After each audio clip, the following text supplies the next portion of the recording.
Snow had buried the Montana road so deeply that Ethan Walker almost missed the shape beside the ditch. His old Bronco groaned against the wind, his German Shepherd growled from the back seat, and then the headlights found her.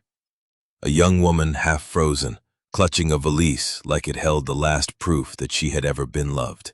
Snow fell over US 93 in sheets so thick the world beyond Ethan Walker's windshield seemed to end 20 feet in front of his bumper. Whitefish, Montana had disappeared behind him in a blur of closed storefronts, dim porch lamps, and roads scraped clean only long enough for the sky to cover them again.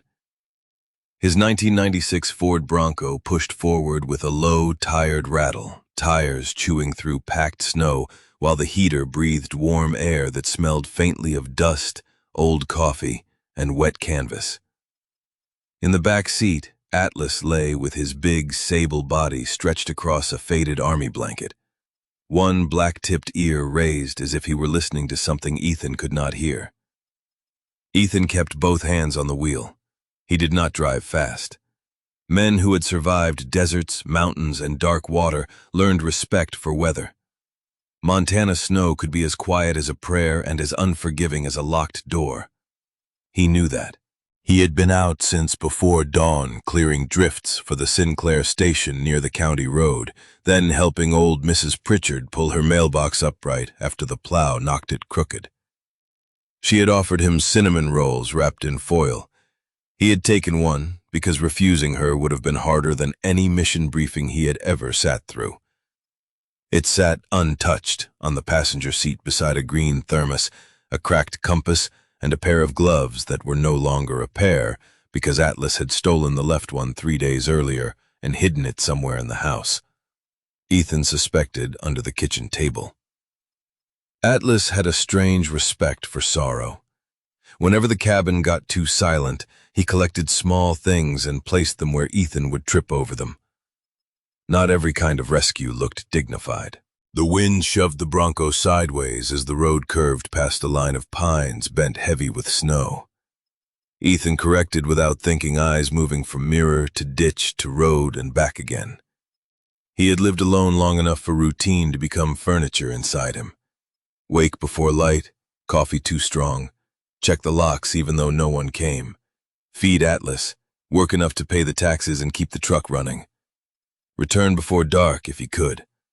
Sit by the stove with the radio low, not listening to the music so much as to the proof that other human voices still existed somewhere.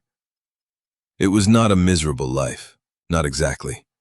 Misery made demands. His life mostly waited. The cabin waited.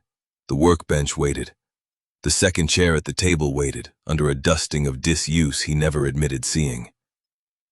Ethan had left the Navy 5 years earlier, with a discharge folder, a shoulder that stiffened in cold weather, and a silence inside him no doctor had been able to name in a way that helped. People in Whitefish called him polite. Some called him troubled when they thought he was not close enough to hear. May Benton at the diner called him thin, even though he was not, because women of her generation believed any man who skipped pie was in spiritual danger. Ethan let them say what they wanted. Words were weather too. Most passed. Atlas lifted his head. The dog did not bark at once. That was what made Ethan ease off the gas. Atlas was not noisy. He had been trained to read air-weight footsteps, a tremor in a human hand. He moved to the edge of the seat and stared through the windshield, his breath fogging the glass. A low sound rolled in his chest. Ethan flicked his eyes toward the road. Nothing. Only snow headlights, the faded yellow line appearing and vanishing under the tires. Then Atlas struck one paw against the back of the passenger seat. Not hard, certain. Ethan felt the small, old shift in his body, the one that came before thought. He slowed the Bronco until it crawled, then saw a dark shape near the ditch, half buried where the plow had thrown a ridge of snow along the shoulder. At first he thought it was a tarp that had blown loose from a truck. Then it moved. Barely. A shoulder, maybe. A hand. Ethan pulled over so abruptly the Bronco fishtailed, then steadied with a grunt from the engine. He put it in park, grabbed his coat tighter around his neck, and opened the door. Cold hit him like a board across the chest. Atlas barked once from inside, sharp and furious, as if asking why Ethan had not moved faster. "Stay," Ethan said. Atlas did not like the word.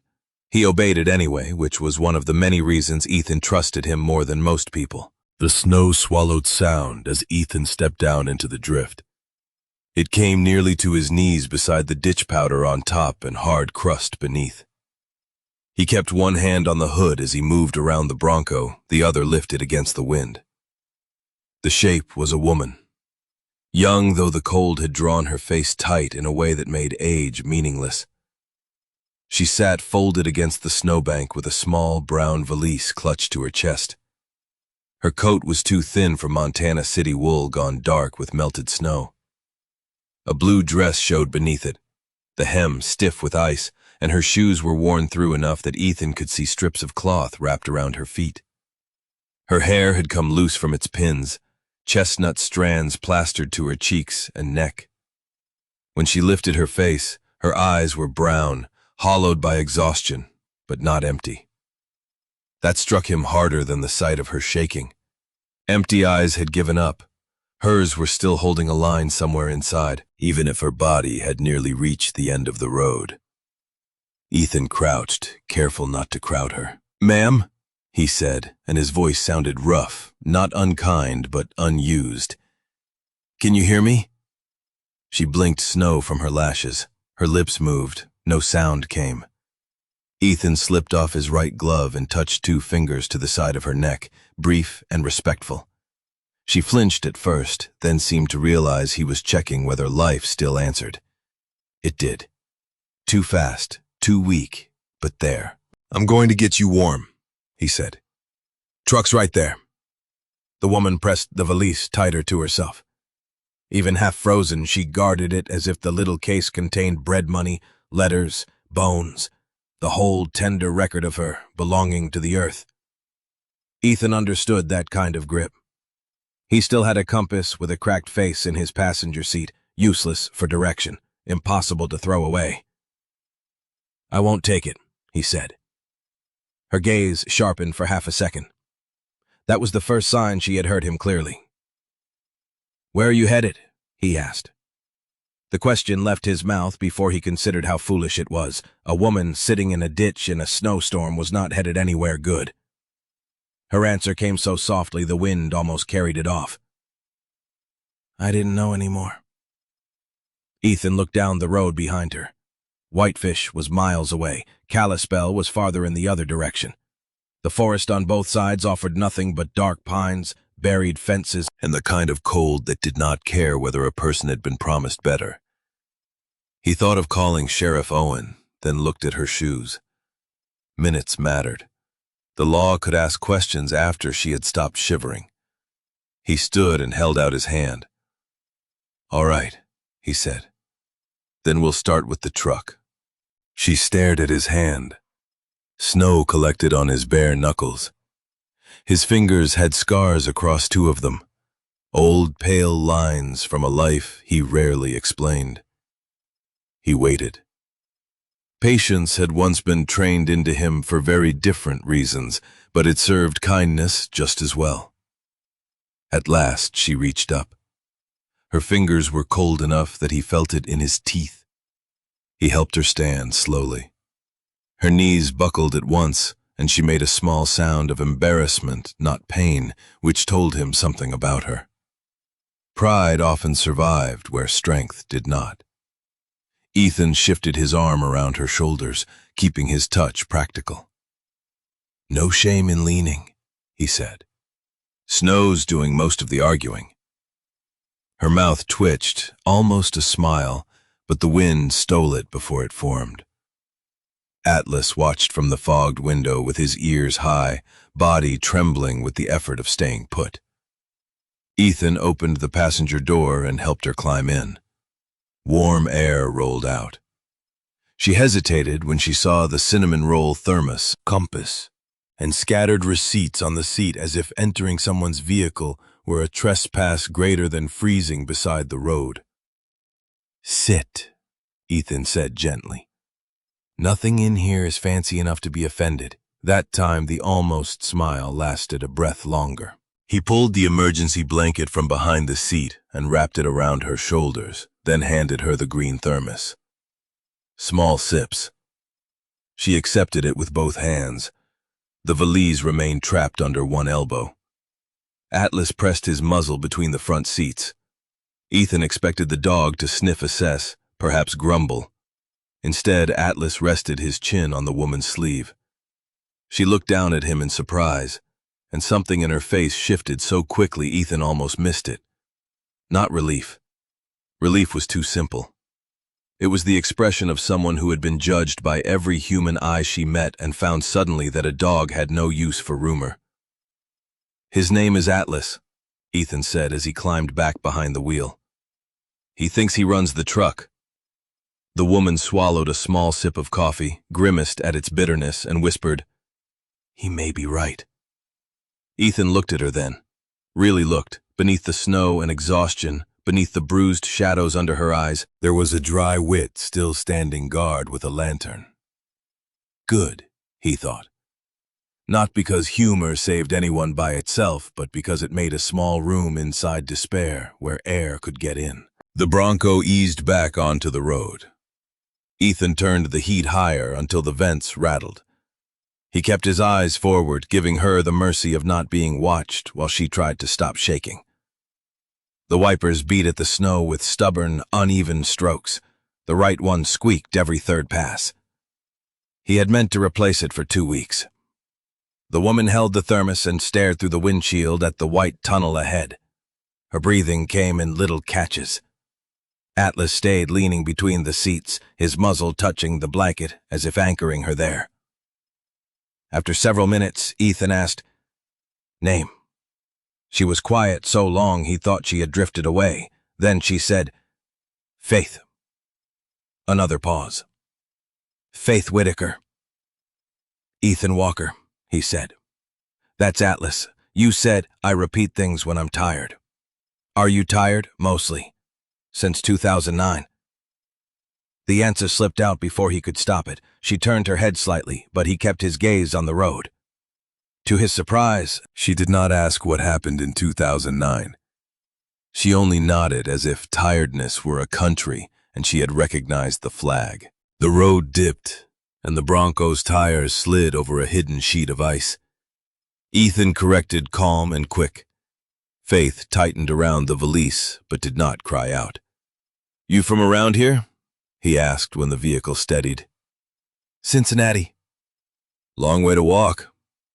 "I didn't walk from Cincinnati." "I was hoping not."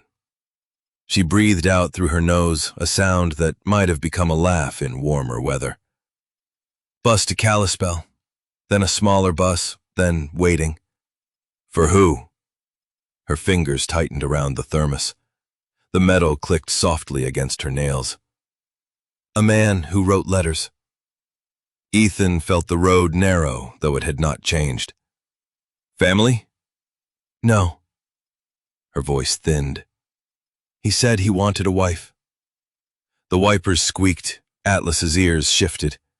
Ethan said nothing because there were some sentences a person had to lay down carefully, or they broke in the wrong direction.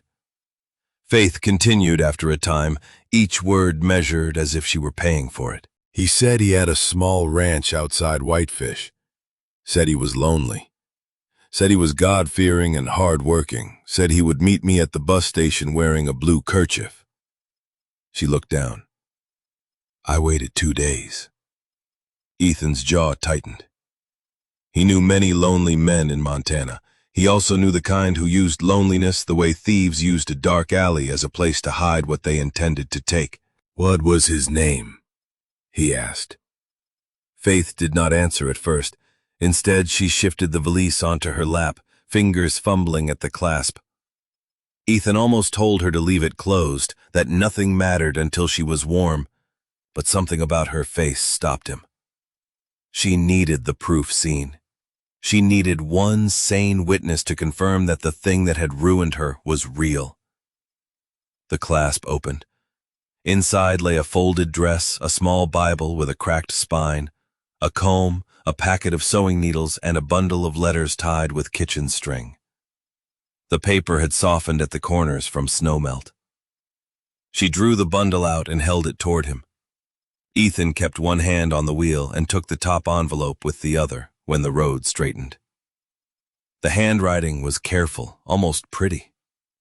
Too pretty. A performance of sincerity. He glanced at the signature at the bottom of the visible page. Clayton Reed. The name landed in the truck like a dropped tool. Ethan knew Clayton. Everyone in Whitefish knew Clayton Reed, who owned the second-hand store with the dusty elk head in the window, who smiled at churchwomen and overcharged tourists for cracked lanterns, who had a wife living most weeks in Kalispell, and no ranch unless a storage shed with bad plumbing had been promoted in his imagination. Ethan looked at the snowy road, then at the letter, then at Faith's hands wrapped around the valise. The heater hummed. Atlas gave a low, uneasy whine. Faith saw Ethan's face change. "You know him," she said. It was not a question. Ethan folded the letter once carefully because cruel news did not need careless hands. Outside, the snow fell harder, covering their tire tracks almost as soon as they made them. "Yes," he said, "I know him." And the road ahead, already white and difficult, seemed to vanish completely. The cabin sat north of Whitefish, where the pines grew close enough to make the road feel like a secret. And by the time Ethan's Bronco climbed the last quarter mile, the snowfall had softened every edge of the world. The place was not large. One floor squared logs dark with age, a steep roof carrying a heavy white burden, a porch half buried to the second step, and a shed leaning in a way Ethan kept promising to fix before it surrendered to gravity. Yellow light glowed from one window, because he always left a lamp on when he drove after dark. It was a habit from deployments, then from living alone, then simply from being a man who did not like coming home to a black house. Faith stared at the cabin through the windshield with an unreadable expression. Maybe she had expected danger. Maybe she had expected pity. What she found was a quiet building with a snow shovel stuck beside the steps, and smoke leaking from the chimney in a thin gray ribbon. Atlas climbed over the seat before Ethan could open the back door and planted himself in the footwell near Faith's legs, as if he had personally decided she belonged to their convoy now. "He doesn't usually make decisions for the household," Ethan said. Then he considered the missing glove, the rearranged boots, the way Atlas had once dragged a sack of dog food into the bedroom during a thunderstorm. "That's a lie. He does it daily." Faith tried to step down from the Bronco and nearly folded where she stood. Ethan caught her by the elbow, firm but not tight. "Easy." "I'm sorry," she whispered. "Stop apologizing to the weather," he said. "It won't learn." Her eyes flicked toward him, and for a second he saw the woman under the cold someone who might have laughed often in another life. He guided her up the steps while Atlas bounded ahead, turned in a circle, and barked at the door as if announcing guests to a house that had not entertained anyone but the county tax assessor in years. Ethan unlocked it and pushed inside. Warmth met them, thin but real. The front room smelled of banked coals, pine wood, old leather, machine oil, and the faint metallic tang that clung to tools no matter how often they were wiped down. The furniture was plain. A table with 2 chairs, though one had not been used enough to shine at the edges. A couch with a wool blanket folded too precisely across the back. A stove black and squat in the corner. Shelves of field manuals, repair guides, a Bible his mother had owned, and 3 novels May Benton had forced into his hands because, in her words, a man could not survive on torque specs alone. Faith remained just inside the door, dripping onto the mat, the valise still pressed against her ribs. Snow melted from her hair and ran along her neck. She looked as if she might bolt from the warmth because receiving it hurt worse than cold. Ethan shut the door. "Boots off if you can. If you can't, floor's seen worse." She bent as if to obey, but her fingers would not work. He knelt, not making a ceremony of it, and loosened the laces. The shoes were in worse shape than he had seen by the road. He did not comment. Some observations became insults if spoken at the wrong time. Instead, he said, "Atlas blanket." The dog trotted to the couch, seized the folded wool blanket in his teeth, and pulled it down with great dignity until one corner caught under the cushion and nearly yanked him backward. Faith made a small sound. It might have been surprise. It might have been the beginning of laughter. Atlas won his battle with the couch and dragged the blanket across the floor, tail high. Ethan took it and wrapped it around her shoulders. "Thank you," Faith said to Atlas. The dog sneezed. "He accepts payment in eggs," Ethan said, "and stolen gloves." "I have no eggs." "Then guard your gloves." She looked down at her own bare hands, blue at the knuckles, and tucked them under the blanket. Ethan's humor faded into concern. He moved to the stove, opened the iron door, and fed the coals with kindling until flames lifted and caught. The room brightened in pulses. He pointed to the chair nearest the fire. "Sit there." Faith sat carefully, as if the chair belonged to someone who might return and scold her. Ethan filled a kettle, set it on the stove, and found the small first aid box in the cabinet. "I'm not a doctor," he said. "I can check for frostbite and tell you if you need one." "I don't have money for a doctor." "I didn't ask." The words came out sharper than he meant. He softened his voice. "We'll handle that after you're warm." Faith looked at the flames. "I can pay with work. No one is billing you tonight. I don't take charity." Ethan paused with the first aid box in his hand. There it was, the piece of her still standing with both feet planted in the snow. He respected it immediately. "Then call it a temporary arrangement," he said. "You stay alive tonight. Tomorrow we discuss the economy." She nodded once, accepting the treaty. Atlas settled at her feet and placed his heavy head across her boots. He did not sleep. His eyes remained open, watching Ethan, watching Faith, watching the door. Ethan understood that too. When the kettle began to mutter, Ethan made tea because his coffee was strong enough to qualify as a hardship. He added honey that had crystallized in the jar and stirred until it dissolved. Faith took the mug in both hands but winced as warmth returned to her fingers. He guided her through slow sips. No fuss, no hovering. He had learned that injured pride sometimes needed space more than injured skin did. After a while, color began to creep back into her face. Her shivering changed from violent tremors to smaller waves. Ethan placed a plate on the table with crackers, a heel of bread, and the cinnamon roll from Mrs. Pritchard, now slightly flattened, but still fragrant with sugar and spice. Faith stared at the food. "Eat slow," he said. "Your stomach's been through enough." She broke a piece of bread, chewed, swallowed, then closed her eyes. The expression on her face was so private, Ethan turned away and pretended to inspect the stove latch. Hunger, real hunger, did something to a person that should never be watched too closely by strangers. The letters lay on the table between them after Faith had eaten enough to steady herself. Ethan had not asked for them again. She placed them there herself, smoothing the bundle with trembling fingers. "His name is Clayton Reed," she said. "He wrote that he owned land near Whitefish. He wrote that his wife died 5 years ago. He wrote that he wanted someone who understood work and scripture and hard seasons." Her voice held no drama. That made it worse. "We wrote for 3 months. I sent him a little money when he said a winter storm damaged his barn roof. Not much at once. Whatever I could spare." Ethan pulled out the second chair and sat opposite her. The chair creaked, surprised to be useful. "How much?" he asked. Faith named a figure that made his mouth go flat. Not a fortune to a banker, a fortune to a woman who had sold her belongings and stitched other people's seams 12 hours a day.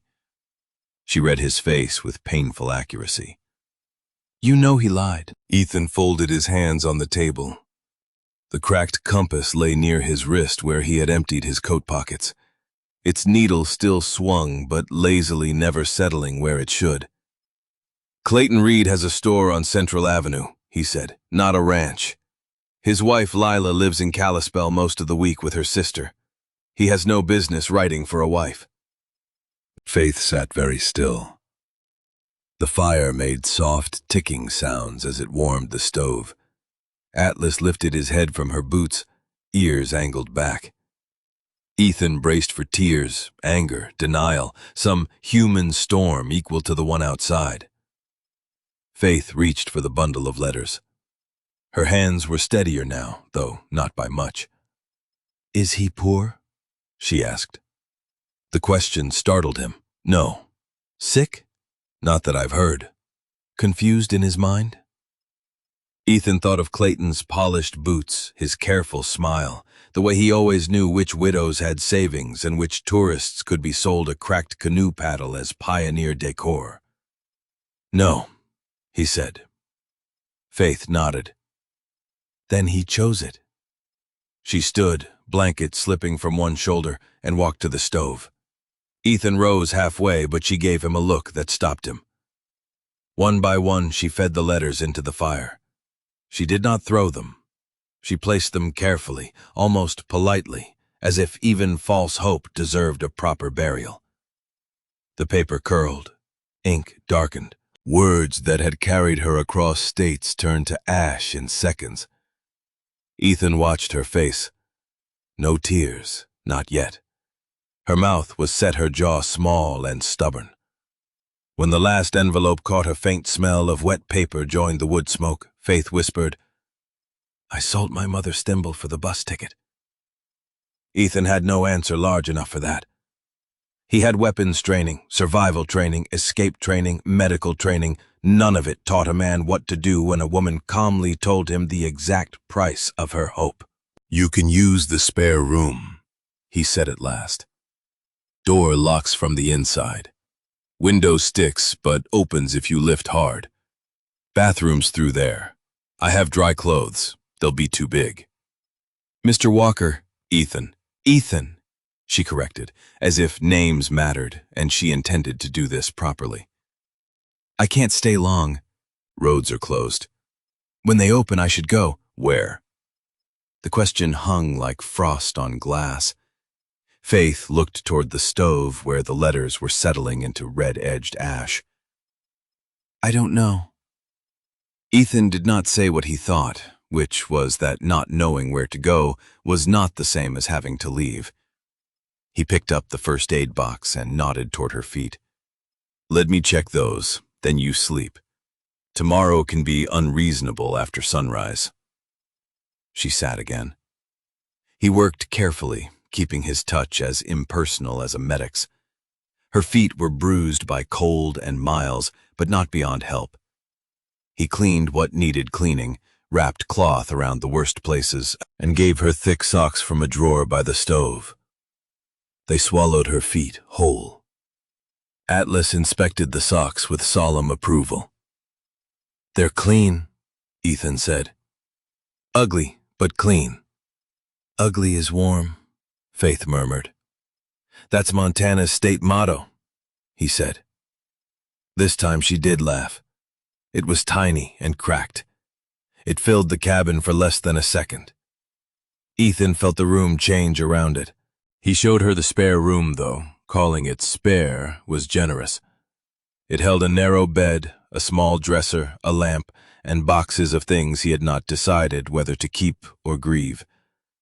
He moved the boxes into the hall while Faith stood wrapped in the blanket. "I can help," she said. "You can sleep. I don't like being useless." Ethan set a box down and looked at her. "Rest is not useless." She looked away first. On the dresser she placed her valise. Her hand stayed on the handle. "Do you have paper?" she asked. "For a letter?" "Yes. I need to tell someone in Ohio I arrived. Or that I am alive, at least." Tomorrow," she agreed. He gave her a t-shirt, flannel pants with a drawstring, and a pair of socks so thick May had once declared them suitable for crossing Alaska.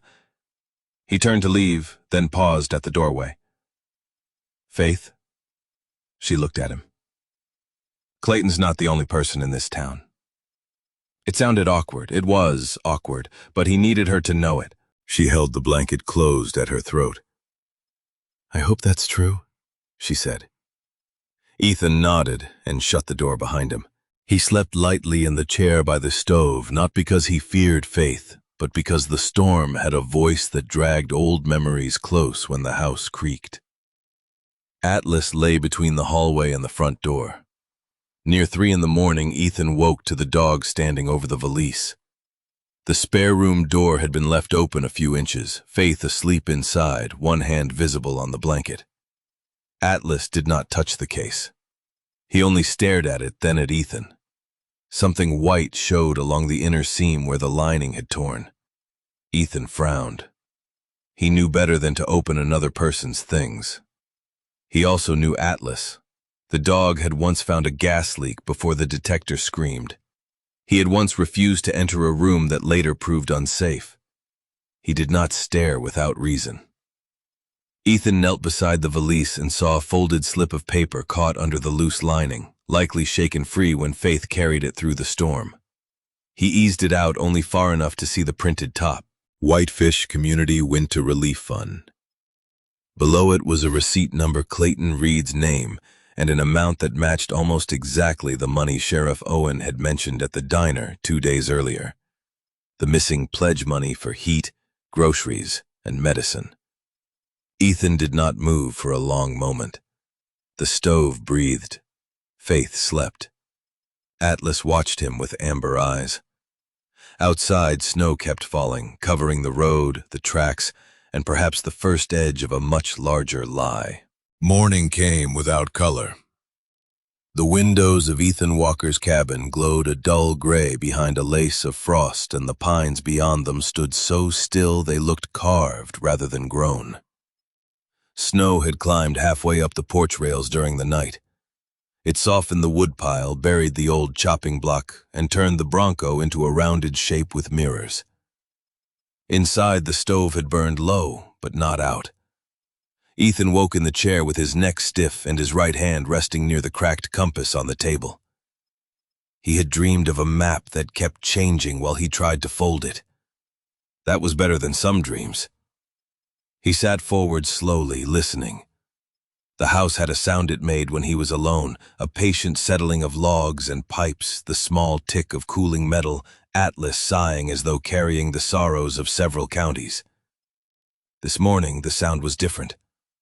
Water moving. A pan set down with care. A broom whispering across floorboards. Ethan stood at once, then stopped himself. No alarm. No hurried footfalls. No fear in Atlas's posture.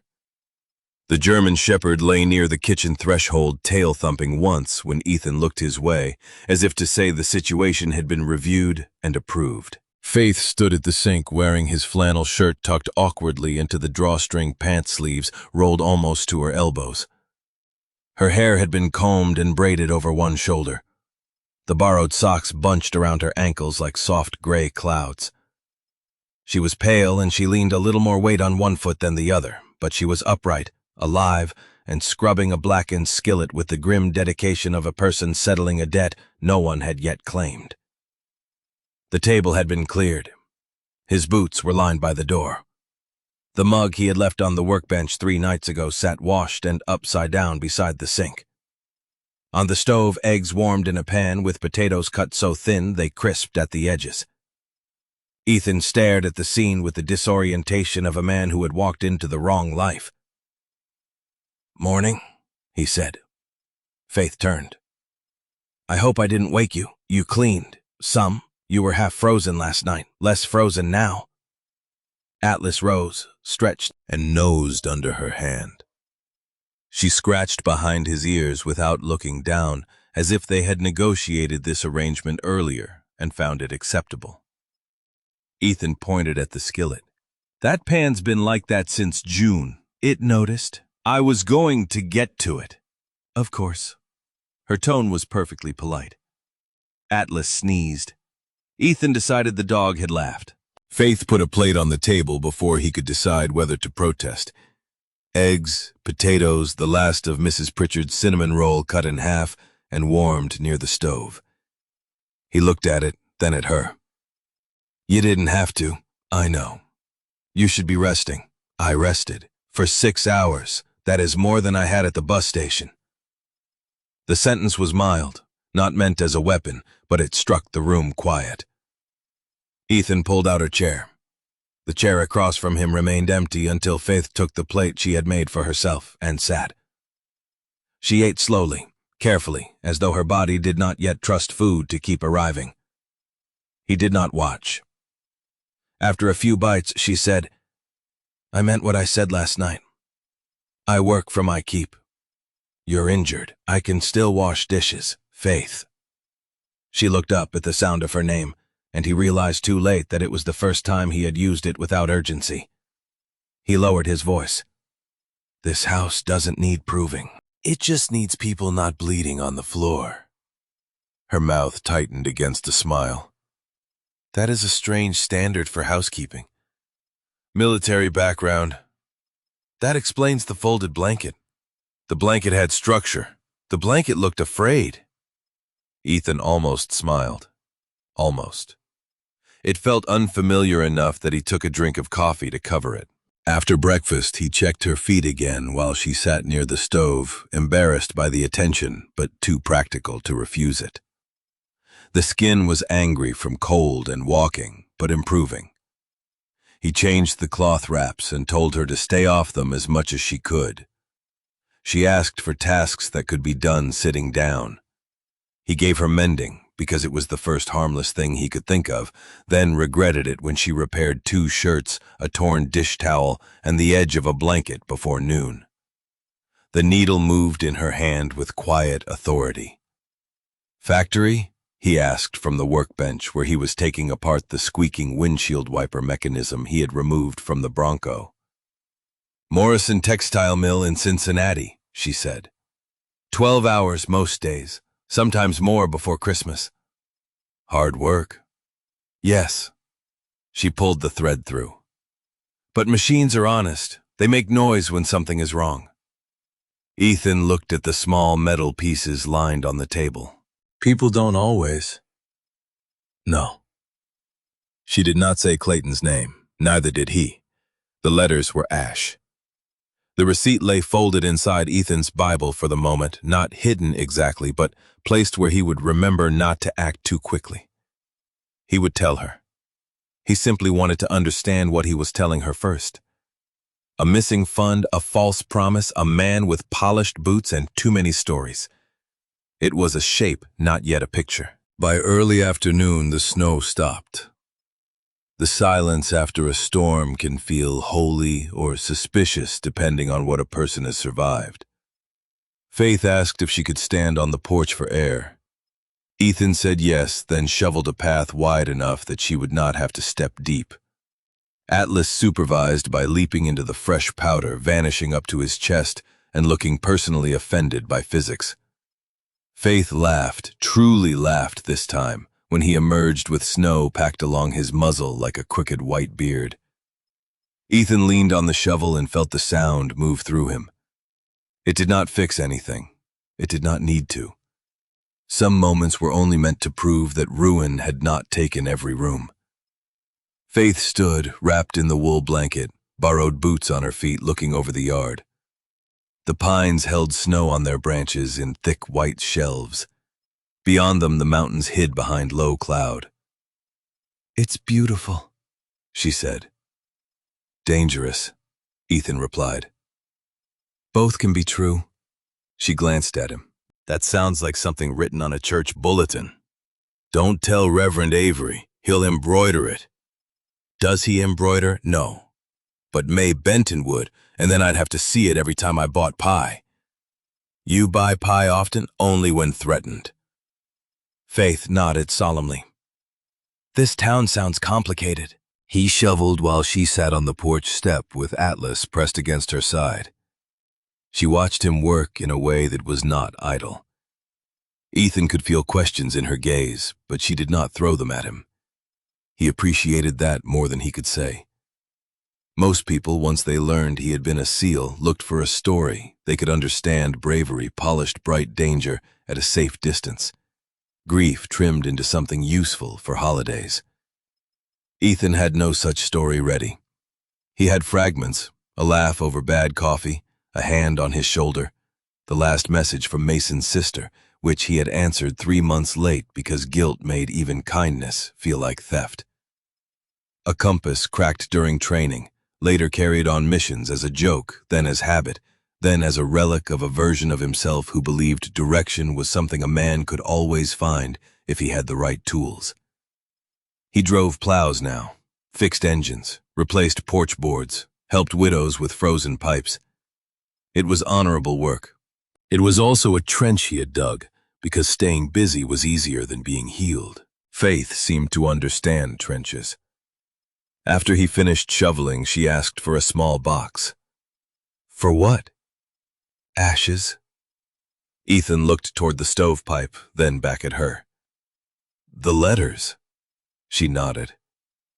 I don't want them in the stove. You burned them, I know. She folded her hands inside the blanket. But ashes still leave a mess. He found an old coffee tin, cleaned it, and gave it to her. She knelt carefully by the stove later and scooped the cooled paper ash into it with a dustpan. She did not weep. She hummed under her breath, a hymn maybe, though Ethan could not place it. Atlas sat beside her, head tilted. When she finished, she set the lid on the tin and placed it near the back door. In Ohio, she said, my mother planted marigolds every spring. She said they were stubborn enough for poor soil. It's winter, I noticed. Ground's frozen, I noticed that too. He leaned against the counter. Are you asking for marigolds in February? I'm asking if when the ground remembers how to be kind, I might plant some. Ethan looked at the back door, the tin of ashes, the white yard beyond. Plant whatever you want. The answer came easy, too easy. It made him uneasy after he said it because permission had weight. Faith touched the lid of the coffee tin. Thank you. That evening, the sky cleared enough for a blue darkness to settle over the snow. Ethan made stew from venison May had sent months ago, potatoes, carrots, and more pepper than Faith would have used. She ate without complaint, until Atlas put his head on her knee and stared at her bowl with tragic discipline.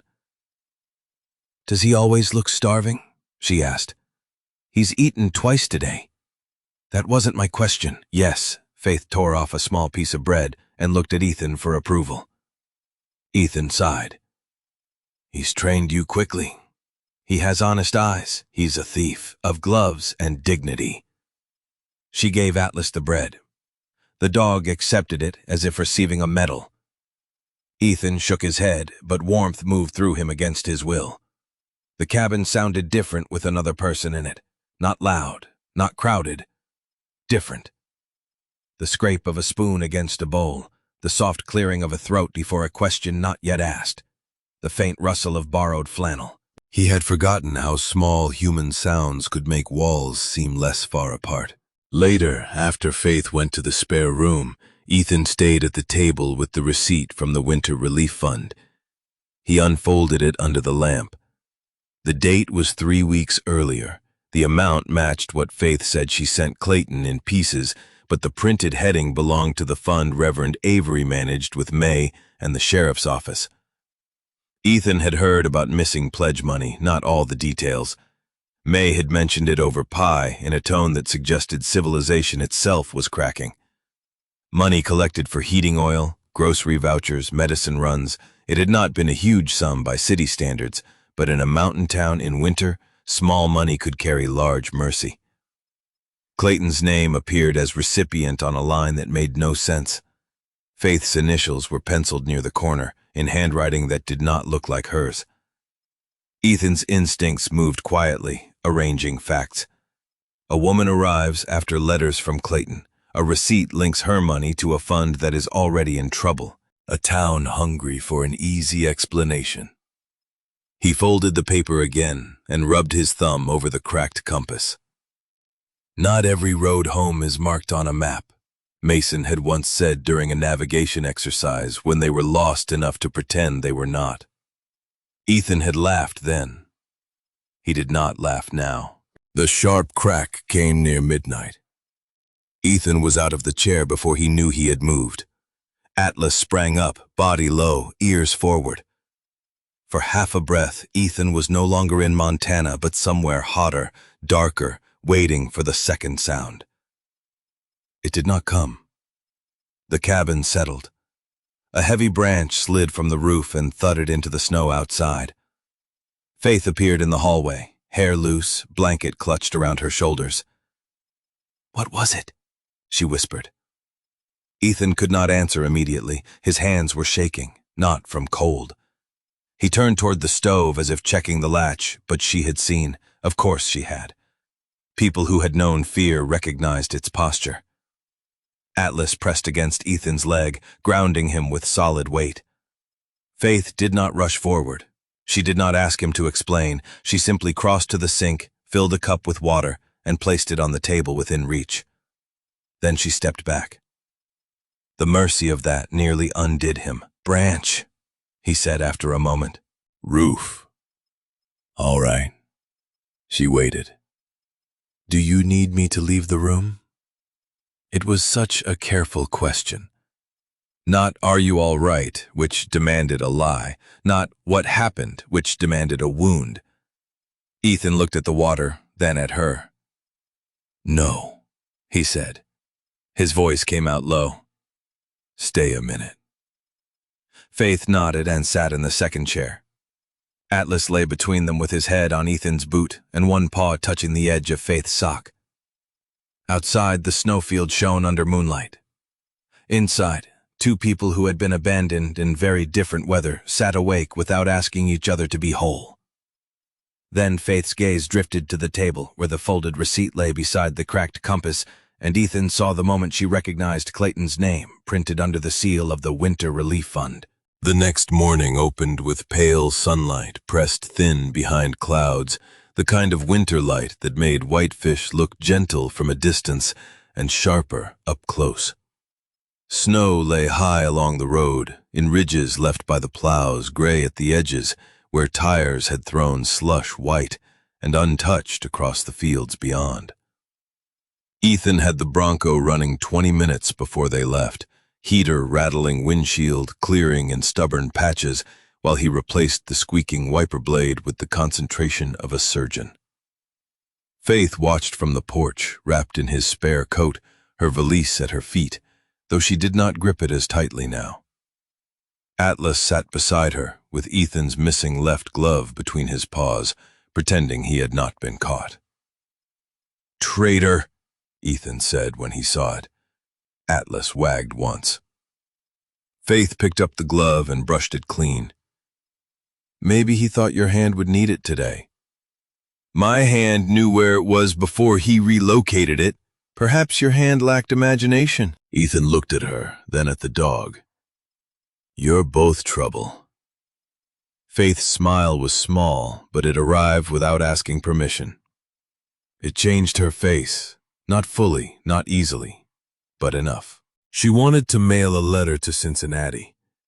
Ethan had offered to do it for her, and she had refused, in the quiet tone that meant further argument would only make him look foolish. The letter was tucked inside her coat, written the night before, on paper from Ethan's desk. She had addressed it to Clara Bell, a woman from the textile mill who had once shared soup with her during a strike winter, and who, according to Faith, could keep a secret if it had handles bolted to it. Ethan did not know what that meant. He accepted it as a character reference. He also needed to speak with Sheriff Owen about the receipt, but he did not tell Faith that part yet. Not because he intended to keep secrets, because he knew what it felt like to have people turn your life into a case file before they remembered you were sitting in the room. The receipt might be evidence. It might also be another blade pointed at her. He wanted to choose the first words with care. The Bronco rolled toward town under a sky the color of tin. Atlas sat in the back seat, nose between the front seats, breath warming Faith's sleeve. The road had been scraped enough for travel, though Ethan kept his speed low where shadowed curves hid ice. Faith looked out at the pines, fences, cattle bunched near windbreaks, mailboxes wearing caps of snow. "It's so wide," she said. "Montana, everything." Ethan nodded. "Takes a while to get used to." "Do people get used to feeling small?" "Some do. Some buy bigger trucks." She looked at the Bronco's cracked dashboard and rusted floor mat. "Did it work?" "This truck has carried more bad moods than horsepower." Faith looked at him. "That sounds like affection." "Don't tell it." "Your secret is safe." Atlas huffed as if reserving judgment. Whitefish appeared gradually, first the church steeple, then the water tower, then the long line of shops along Central Avenue, with snow pushed into hard walls beside the curbs. A Christmas wreath still hung above the hardware store, though January had nearly spent itself. Strings of lights sagged under icicles. People moved carefully along shoveled sidewalks, shoulders hunched, hats pulled low, boots squeaking on packed snow. It might have looked welcoming to a traveler who did not know how quickly small towns could count strangers. Ethan parked near the post office. Faith sat a moment after he turned off the engine. Her hands folded around the letter in her lap. "I can wait," he said. "No." She drew a breath. "If I start hiding now, I won't know when to stop." Ethan respected that enough to say nothing. Atlas whined when they left him in the truck, so Ethan cracked the rear window just enough for his nose and gave him the stern look that had failed for 5 years. "Guard the cinnamon roll wrapper," Ethan said. Atlas accepted the mission. Inside the post office, warm air smelled of paper, rubber stamps, old varnish, and wet wool. A line of people stood at the counter, all of them turning with the tiny, synchronized curiosity of folks who had been waiting for something more interesting than postage. Faith felt it. Ethan saw her shoulders square under the borrowed coat. She kept her chin level and stepped into line. The woman ahead of them, Mrs. Langley from the quilt circle, looked from Faith's worn shoes to Ethan's face, then back again. Her eyebrows climbed so high they nearly applied for work elsewhere. Ethan stared at a poster about mail fraud until she turned around. Faith did not hide behind him. When her turn came, she bought a stamp with coins from the pocket of her dress, counting them carefully on the counter. Ethan could have paid. He did not. Her dignity stood there beside the scale, thin as a candle flame, and just as important. The clerk postmarked the letter. Faith watched it slide into the outgoing tray. Something in her body loosened, but only a little. "Diner," Ethan said once they were outside. "You need real food." "I had breakfast." "You repaired 3 socks before breakfast. That's labor." "1 sock was barely a repair. Don't minimize your crimes." She gave him a sideways look. "Do all Navy men argue about socks?" "Only the retired elite units." Her mouth twitched. "Then by all means, lead on." They walked half a block to May Benton's diner, a long, narrow place with fogged windows, red vinyl stools, and a bell over the door that sounded brighter than the room deserved. May stood behind the counter, pouring coffee for 2 men from the plow crew. She was a broad-shouldered woman with silver hair pinned in a knot, reading glasses on a chain, and the kind of face that could soften over a child and harden over gossip without changing shape much. When Ethan entered, she lifted the pot in greeting. "Look what the snow dragged in." Then her eyes moved to Faith. The greeting stalled. Not died, stalled, like an engine that had found water in the line. "May," Ethan said. "This is Faith Whitaker." Faith stepped forward. "Good morning, ma'am." Her voice was clear. May's gaze dropped to the borrowed coat, the careful braid, the shoes that had seen too much road. Then it moved to Ethan, asking questions she had not yet earned the right to speak. "Morning," May said. "Sit where you like." That was not warmth, but it was not refusal. Ethan chose a booth near the back because his shoulders preferred walls. Faith slid in across from him. Atlas, left in the Bronco within view, pressed his nose to the glass and fogged a circle. May came over with menus neither of them needed. "Coffee. Tea if you have it," Faith said. May blinked as if tea in January were a request from royalty, then nodded. "Got black. Got peppermint if Reverend Avery hasn't finished it." "Black is fine." "You from around here?" May asked, too casually. Ethan opened his mouth. Faith answered before he could. "Cincinnati." "Long trip?" "Yes, ma'am." "Family in town?" "No, ma'am." "Business?" Faith held May's gaze. "I came because I believed a promise. It turned out not to be true." The two plowmen at the counter went quiet enough for their spoons to sound guilty. May's expression flickered. Curiosity, pity, suspicion, all passing through like clouds over hard ground. "Promises can be slippery in winter," she said. "So can sidewalks," Faith replied. Not rude, not sweet, balanced on a thin blade of composure. Ethan looked down into his coffee to hide the fact that he admired it. May took their order. When she left, Faith released a slow breath. "How did I do?" she asked softly. "Better than most lieutenants." "Is that praise?" "Depends on the lieutenant." She pressed her lips together, fighting a smile. From the counter, whispers began, small and quick. Mail order bride, Clayton's name, Ethan Walker's place, alone. The words were not loud, but small towns did not need volume. They had practice. Faith heard them. Her fingers tightened around the edge of the menu. Ethan felt heat crawl up the back of his neck. Anger was an old engine in him, reliable, too easy to start. Faith reached across the table and touched one finger to the back of his hand. Not a plea, a reminder. He looked at her. She shook her head once. "Let them show themselves," her eyes seemed to say. "Do not do their work for them." May returned with plates, moving briskly, but her gaze lingered on Faith's hands when the young woman unfolded her napkin. "You sew?" May asked. Faith looked down at her fingers. "Factory work, dresses mostly, some uniforms during rush orders." "My husband couldn't sew on a button if the fate of the nation rested on it." "Few nations are saved by buttons," Faith said. May made a sound that might have been a laugh she did not want to admit. "You'd be surprised." For a few minutes the diner returned to motion, forks, coffee boots stamping snow from soles. Then Clayton Reed walked past the front window. Faith saw him before Ethan did. Her whole body changed. No gasp, no dramatic turn, only a stillness so complete Ethan looked up at once. Clayton stood outside the second-hand store across the street in a dark overcoat and polished boots, speaking to a man from the feed supplier. A blue kerchief showed at his throat, not bright, not hidden. A small, cruel flag. Faith stared.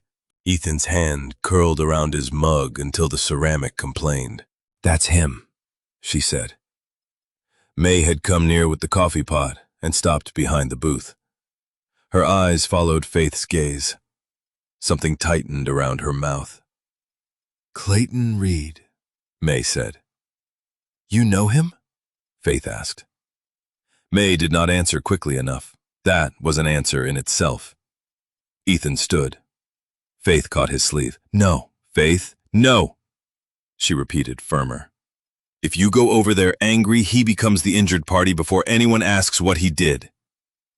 Ethan hated that she was right. He sat back down slowly, every muscle disagreeing. Clayton turned, then saw them through the diner window and smiled. It was not surprise, it was calculation wrapped in neighborly teeth. He lifted 2 fingers in greeting, then walked into his store. Faith's face had gone pale, but her eyes were no longer hollow. They were focused. "He wore blue in the letters," she said. "He said I would know him by blue." May set the coffee pot down on the table, though no one had asked for more. You sure you want to be saying such things in public, honey? Faith looked up. No, but I am sure silence has not protected me. They left the diner under a sky lowering toward another storm. May did not charge Faith for the tea. Faith noticed and placed 2 coins under the saucer anyway. Outside, Atlas barked once from the Bronco, indignant at being excluded from whatever serious human foolishness had occurred. Ethan opened the door for Faith. Before she climbed in, a woman in a fur-trimmed hood spoke from the sidewalk. "You the girl from Ohio?" Faith turned. The woman smiled with lips only. "Folks are saying you came all this way for Clayton Reed. That's a mighty bold journey for a woman alone." Ethan stepped forward half an inch. Faith answered, "It was a hopeful journey. Boldness came later." The woman's smile faltered. "Well, hope can embarrass a person." Faith looked at her for one long second. So can cruelty when it is old enough to recognize itself. The woman flushed and walked away. Ethan stared at Faith. "Remind me not to argue with you. Do you need reminding?" "Probably daily." Atlas shoved his nose against Faith's arm as she got in, and she finally laughed under her breath. On the drive home, the first flakes of the new storm drifted across the road. Faith watched them come, her letter now beyond her reach, her past no longer sealed inside a valise. Ethan waited until town slipped behind them. "There's something you need to know," he said. He told her about the receipt, carefully, without accusation, without hiding the danger inside, soft words. Faith listened with her hands flat on her knees. When he finished, she closed her eyes. "I never signed anything for a fund." "I believe you," the answer came at once. It surprised them both. Faith opened her eyes. "You shouldn't say that quickly." "I don't say much quickly." "Why believe me?" Ethan looked at the road, the wipers moving steady and soundless now. "Atlas does." She turned toward the back seat. The dog thumped his tail as if accepting responsibility for the legal strategy. "And you?" she asked. Ethan drove past a fence nearly swallowed by snow. "I'm getting there." It was honest. It was also more than he had given anyone in years. By the time they reached the cabin, Sheriff Owen Laird's truck was parked near the porch, its roof dusted white. Owen stood beside it with his hat pulled low, a broad man in his 50s, with a face weather had worked on for a long time. He held a notebook in one hand, not a weapon, not a threat. Still, Faith's fingers went cold around the edge of the seat. Ethan put the Bronco in park and sat a second before opening the door. Atlas gave a low growl. "Easy," Ethan said, though he was not sure whether he meant the dog, Faith, or himself. Sheriff Owen looked from Ethan to Faith through the falling snow. "Miss Whitaker," he called, voice even. "I need to ask you about the Whitefish Winter Relief Fund." Faith did not move.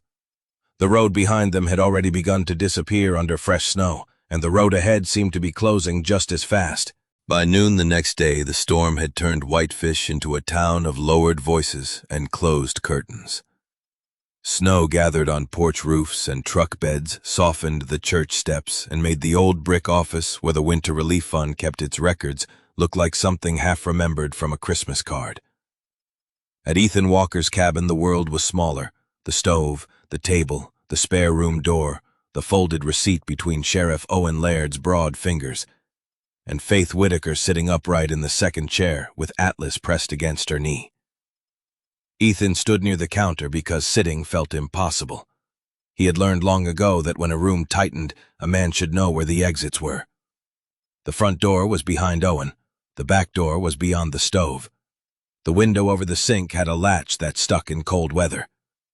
He knew all of this without wanting to know it. Old training did not ask permission before it returned. Owen did not remove his coat. Melted snow darkened the shoulders and brim of his hat. He had already apologized for arriving without warning, but duty had a way of standing in a room even after politeness sat down. Miss Whitaker, he said, I understand you came to Montana to meet Clayton Reed. Faith's hands lay folded on the table. Ethan saw the tremor in her left thumb, small as the ticking of a watch.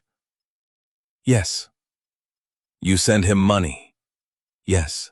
For what purpose? Her cheeks colored not with guilt, but humiliation. He wrote that part of his barn roof collapsed. He said he was ashamed to ask. He said after we married, what was his burden would be mine too. Owen wrote that down. The pencil made a dry scratch against paper. Atlas stared at the pencil as if it had insulted someone. How did you send the money? Owen asked. Money orders, 3 times, from Cincinnati. Do you have records? Some receipts were in the letters. Her eyes lowered. I burned most of them. Ethan hated Clayton Reed with a clean simplicity then. Not violently, not foolishly, just with the hard moral disgust a person feels when he sees how carefully a weak target was chosen. Owen placed the receipt on the table and turned it so Faith could see. This was found in your valise. Faith looked at it without touching it. Atlas found it, Ethan said. Under the lining. Owen glanced at the dog. Of course he did. Atlas thumped his tail once, accepting professional recognition. Faith leaned closer. That is not my handwriting. The initials, no, but the amount is close to what you sent Clayton. Faith swallowed. Yes. Owen's gaze stayed steady, which Ethan appreciated even while disliking every question. The fund is missing a little over that amount. Money pledged for heating oil and grocery vouchers. The records are confused, and Clayton Reed helped move envelopes between the church office and the bank last week. Then ask him, Ethan said. Owen did not look away from Faith. I intend to. After asking her. Yes. The 2 men held each other's eyes. Faith spoke before the room could harden further. Sheriff, I did not take money from anyone in this town. I did not know the fund existed until Ethan told me. I came here because a man wrote that he wanted me. That is all. Her voice did not break. That nearly broke Ethan. Owen nodded slowly. Where were you on Tuesday night between 8 and 10? Here. Can anyone confirm that besides Mr. Walker? The dog, Faith said before she could stop herself. For one startled second, no one moved. Then Owen's mouth twitched. Ethan coughed into his fist. Atlas lifted his head, alert to his name and perhaps offended that his testimony had been doubted. Faith looked mortified, then tired, then faintly amused, despite herself. I apologize, she said. I have been questioned by people all morning, in my own imagination, and that answer made more sense there. Owen closed his notebook halfway. I've heard worse alibis, Ethan said. He's more reliable than Clayton. Most fence posts are more reliable than Clayton, Owen replied, then seemed to regret saying it in an official capacity. The small humor loosened nothing important, but it kept the room human. That mattered. Owen asked more questions.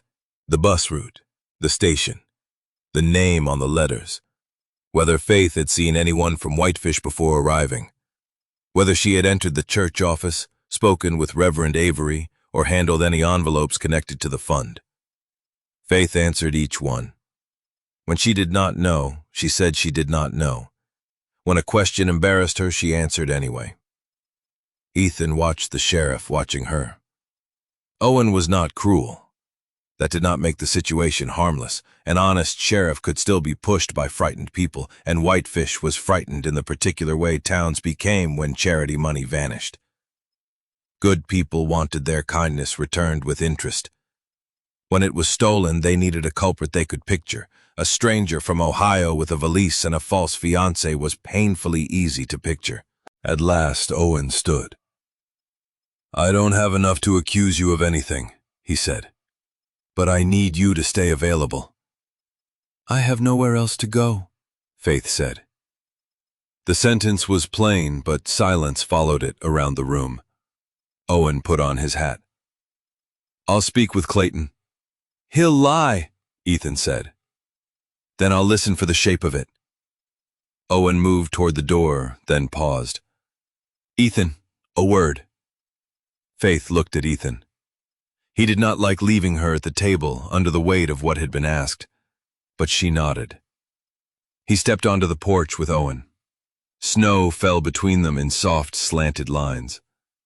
Atlas remained inside, visible through the window, standing beside Faith's chair like a sworn guard.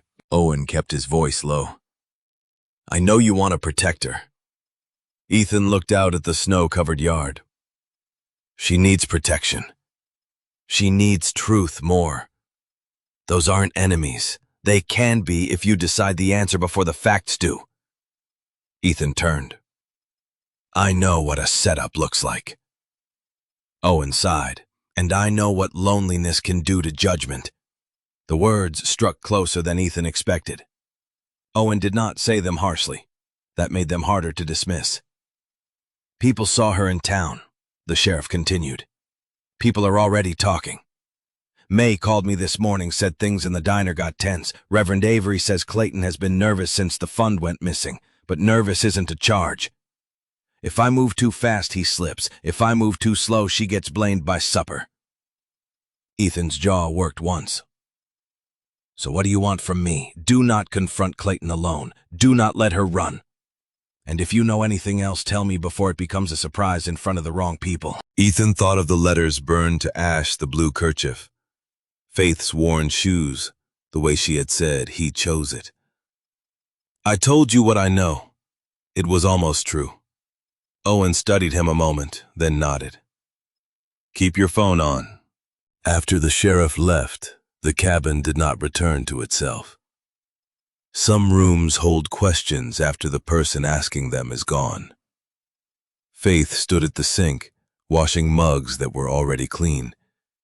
Atlas had brought the left glove from wherever he had hidden it and dropped it beside her foot.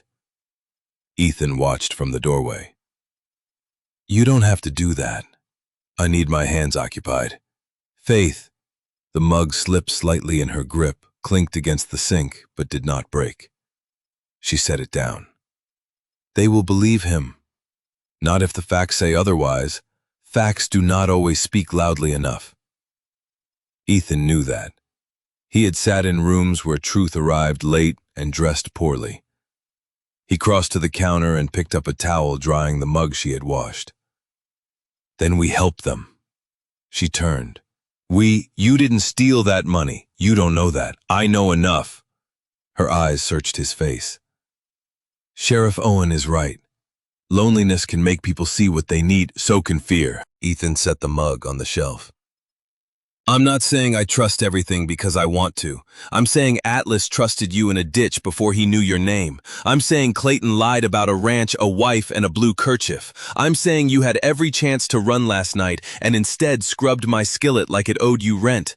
I'm saying evidence matters and so does character. Faith's lips parted, but no words came.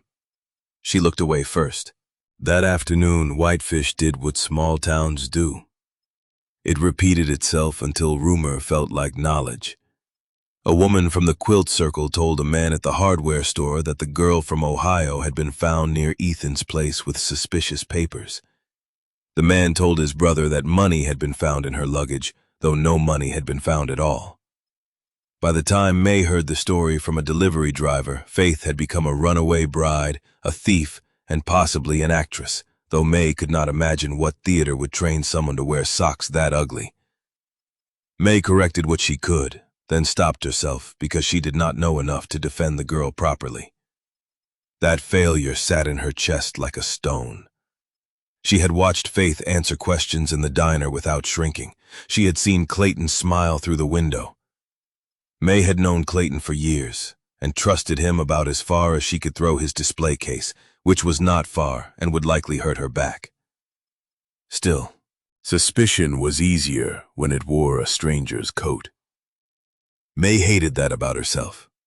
She hated it more because her late husband Daniel had once told her that fear made cowards out of decent people if they let it stay too long. At the cabin, Faith found the coffee tin of ashes by the back door and carried it outside. Ethan saw her from the window, but did not follow at once. She walked only to the edge of the shoveled path, then stood looking at the snowbanks and pines. Atlas went with her, pushing his shoulder against her leg when the wind rose. Faith knelt and set the tin beneath the porch bench, not burying it, yet not keeping it inside. A middle place. Ethan understood middle places. He lived in one. When she came back in, her cheeks were red from cold, and her eyes were clear in a way that worried him. Clear could mean peace. It could also mean decision. The decision came after dark. Ethan woke in the chair to the soft slide of a drawer. The stove had burned low. Moonlight lay blue across the floor. Atlas stood in the hallway, not blocking Faith, only watching her with troubled eyes. She was dressed in her own clothes, dry now, but still too thin, the valise open on the bed. She folded the borrowed flannel pants and placed them on the chair with care. Her movements were quiet, efficient, almost tender. Ethan leaned against the doorframe. "Going somewhere?" Faith froze. Her hands rested on the valise.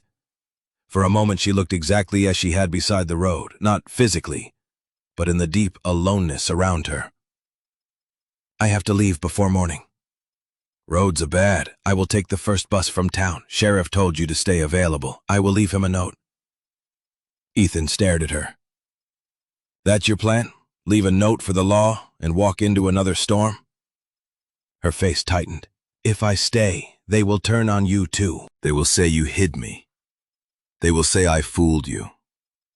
They will question every kind thing you did until it looks dirty. Let them talk. You say that because you have survived being talked about."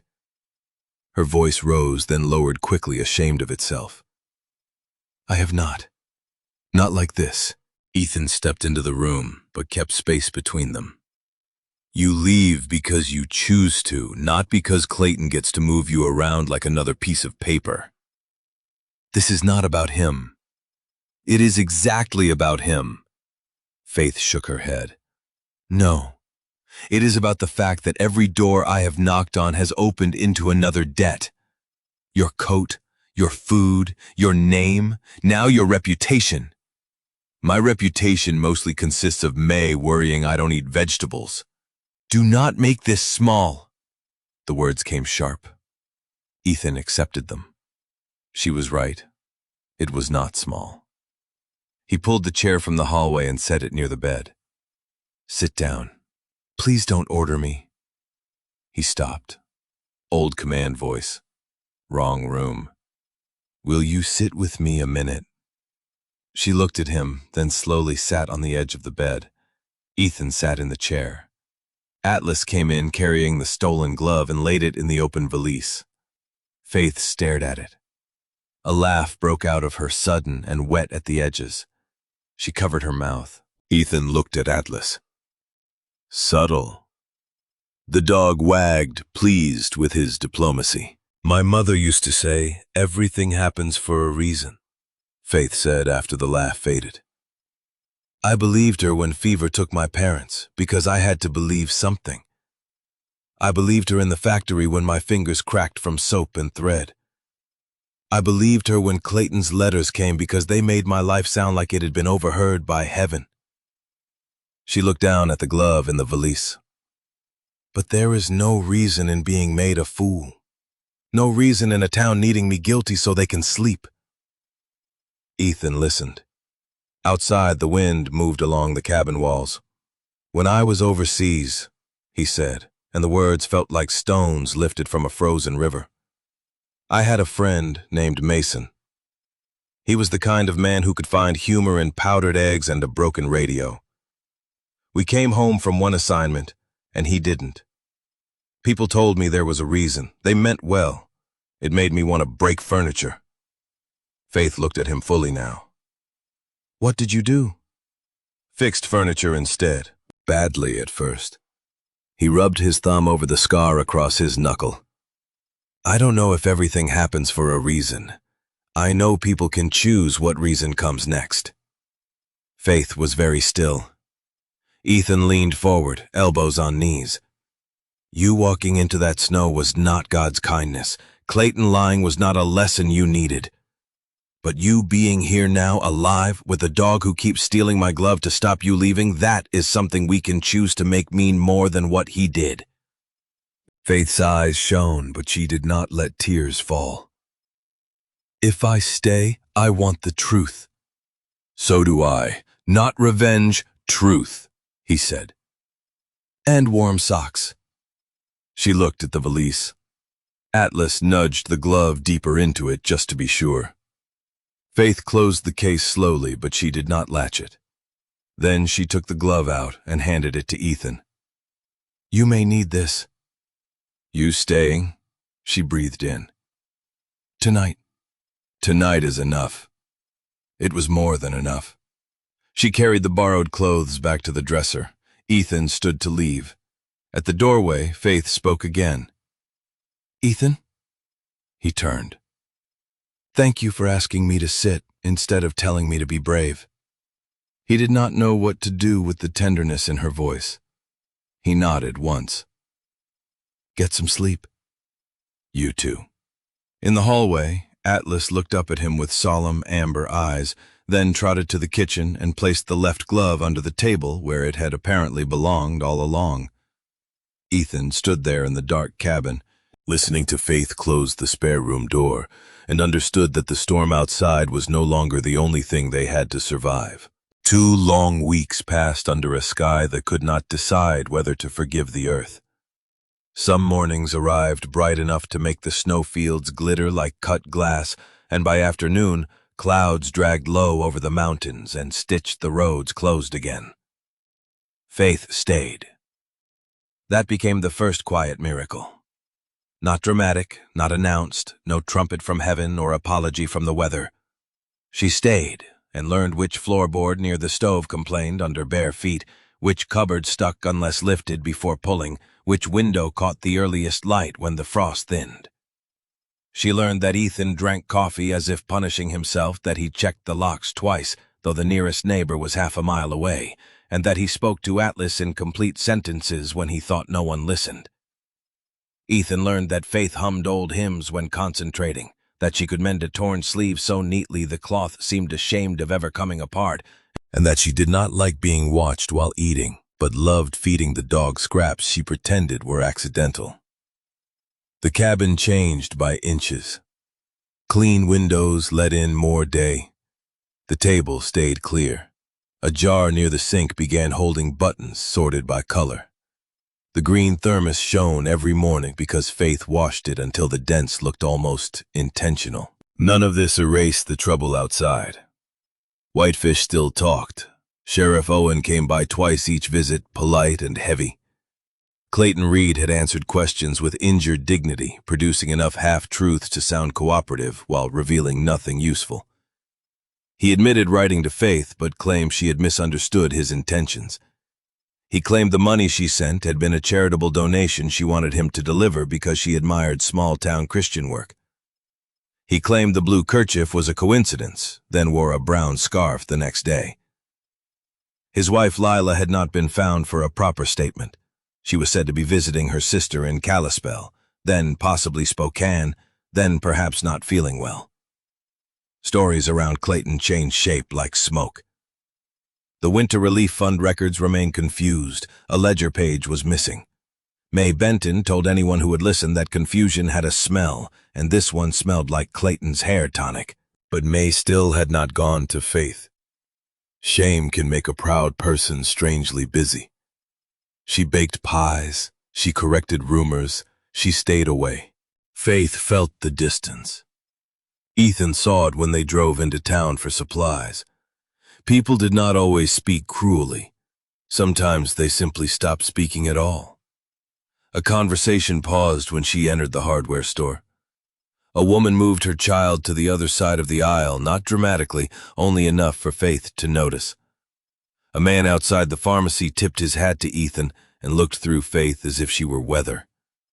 Each small slight landed without sound. Faith never answered them. She bought flour, thread, and salve for her feet with money Ethan paid her for work around the cabin, money she insisted on recording in a notebook. "This is excessive," he said one evening when she wrote down $3 for mending his heavy coat. "So is your coffee." "My coffee has purpose. So does my ledger." "Your ledger makes me look like a landlord." "Then behave like a fair one." Atlas, sitting under the table with one of Ethan's socks, wagged as though strongly supporting written contracts. The turning point began with a box of old receipts.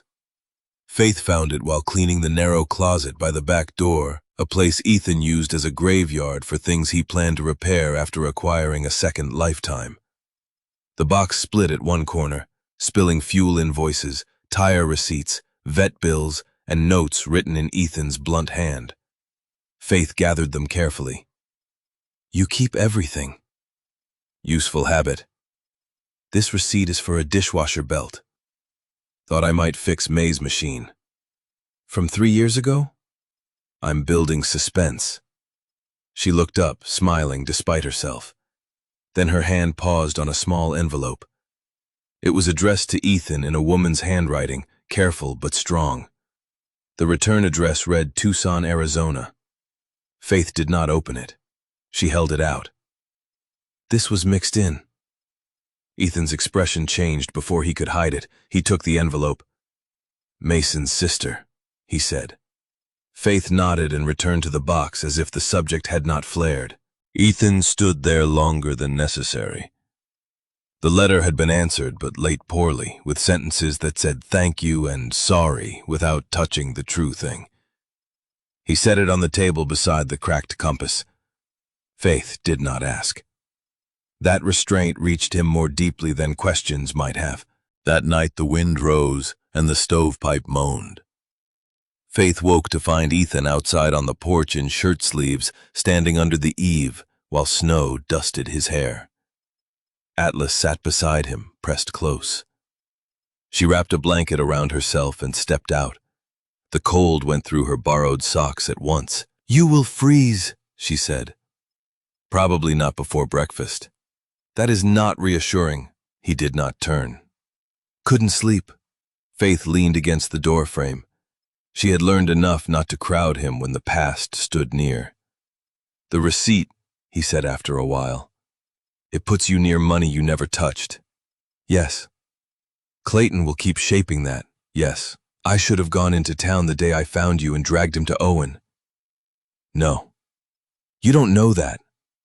"I know men like Clayton survive by making other people lose control in public." Ethan looked at her then. Moonlight caught the edge of his face, the tired line near his mouth. "You sound experienced." "Factories have foremen. Churches have committees. Boarding houses have landladies. Different coats, same appetite sometimes." There was no bitterness in it, only knowledge.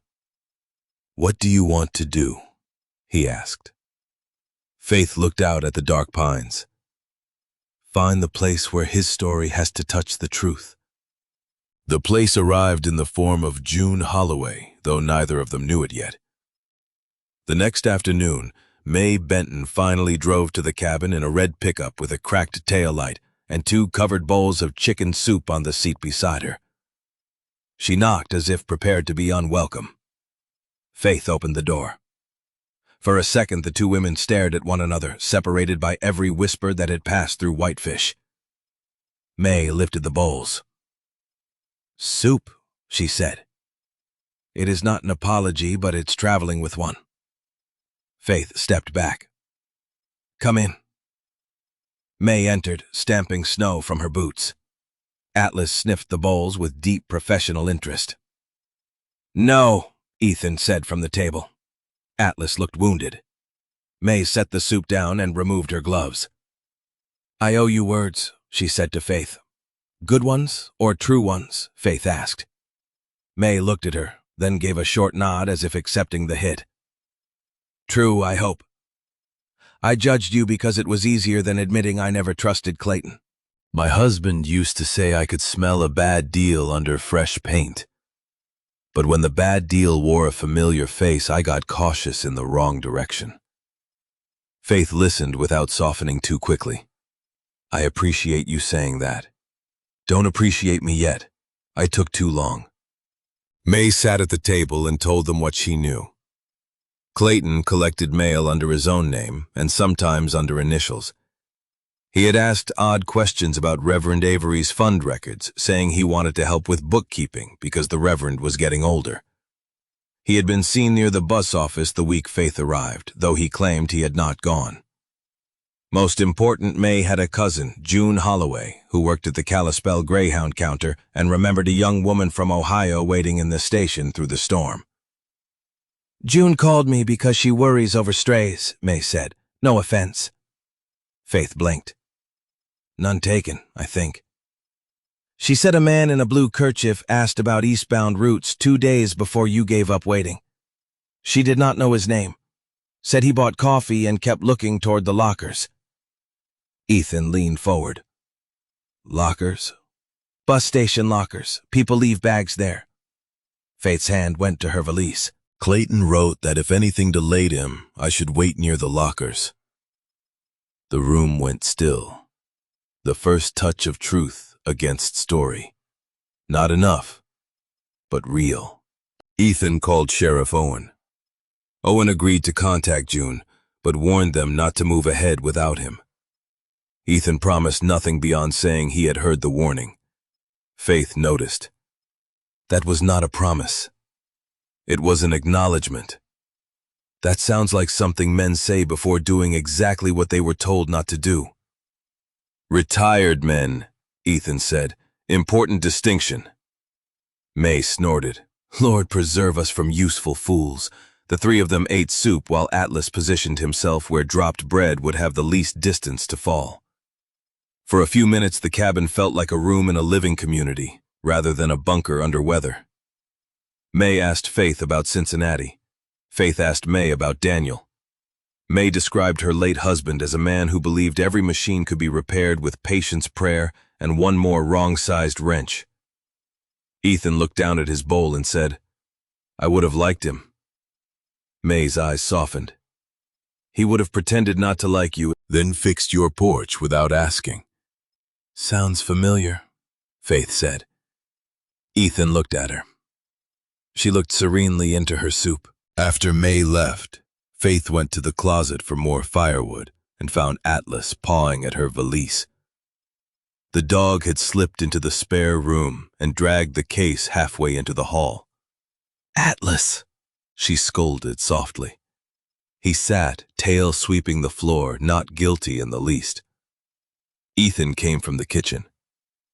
"What did he do?" "He is attempting a search warrant. He's thorough."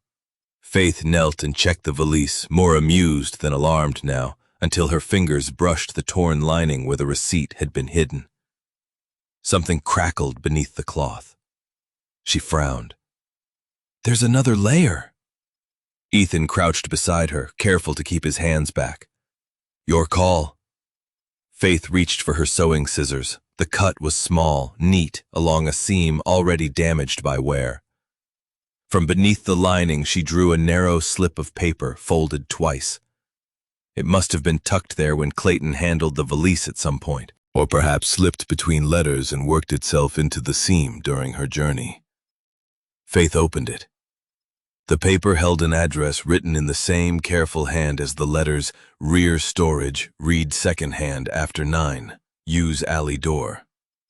Below it was a date from the week before the fund money vanished. Faith stared at the note. "I have never seen this." Ethan believed her before she said it. "It's a meeting instruction." "For whom?" "Maybe not for you." He took out his phone and photographed it without touching the paper. Faith's hand shook, and this time anger moved through her face, not hot and loud, but clean. "He put my name near his theft before I even arrived." "Looks that way." "Why?" "Because if the fund went bad, he needed a stranger. Someone lonely enough to be believable and far enough from home to be defenseless." Faith folded the note with care. I am tired of being selected for other people's cowardice. Ethan looked at her. There were moments when a person stepped out of the role trouble had assigned them. This was one. She rose slowly, valise at her side, Atlas leaning against her leg. "Tomorrow," she said, "we speak to June Holloway." Owen said wait. "Then we invite him. And if he says no?"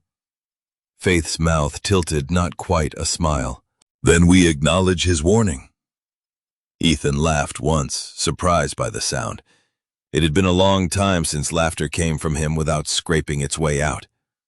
Outside, the snow clouds opened just enough for a line of blue sky to show over the pines. For the first time since she arrived, Faith did not look at the road as if it were waiting to take her away. She looked at it as if it might finally lead somewhere. The morning they drove to Kalispell, the sky opened blue and hard above the Flathead Valley, and every snowbank flashed sunlight as if the storm had left behind millions of small mirrors. Ethan cleaned the Bronco's windshield twice before they left, then checked the tire chains, oil heater, spare blanket first aid kit, and the green thermos Faith had filled with coffee and tucked between the seats. She watched him circle the vehicle with a clipboard he did not need. "Do you inspect the truck before every trip?" she asked. "Yes." "Even to town?" "Especially to town." "Is town more dangerous than a mountain road?" Ethan looked at Central Avenue, far in the distance, though they were still at the cabin. "Depends who is talking." Faith accepted that. Atlas jumped into the back seat with the solemn energy of a deputy arriving late to court, then immediately placed his head over the seat back and breathed on the thermos. "He thinks we packed eggs," Faith said. "He thinks hope is stored in coolers." "Is it? In this house, apparently it hides gloves first." Ethan almost smiled. They were getting too good at this, the small remarks that softened hard mornings. That should have worried him. It did worry him. It also kept him from feeling only afraid. Sheriff Owen had agreed to meet them at the Kalispell bus station after May called June Holloway and explained enough to make her cousin both curious and irritated. "June hates a mess in her station," May had said over the phone. "If Clayton used her lockers for foolishness, she will remember the dust on his shoes." Faith had sat beside May during the call, hands folded, face composed. She had not asked May to believe her. May had believed her anyway, perhaps because belief sometimes arrives late, but brings tools. Before leaving the cabin, Faith placed the slip of paper, the fund receipt, and the one remaining money order stub she had not burned, into an envelope. She wrote her name across it in clear script. "Evidence?" Ethan asked. "A record," she said. "Evidence belongs to the sheriff. A record belongs to the person who refuses to be erased." He stood in the doorway a moment longer than necessary after that, pretending to adjust his coat. She had no idea he thought how dangerous courage could look when it did not raise its voice.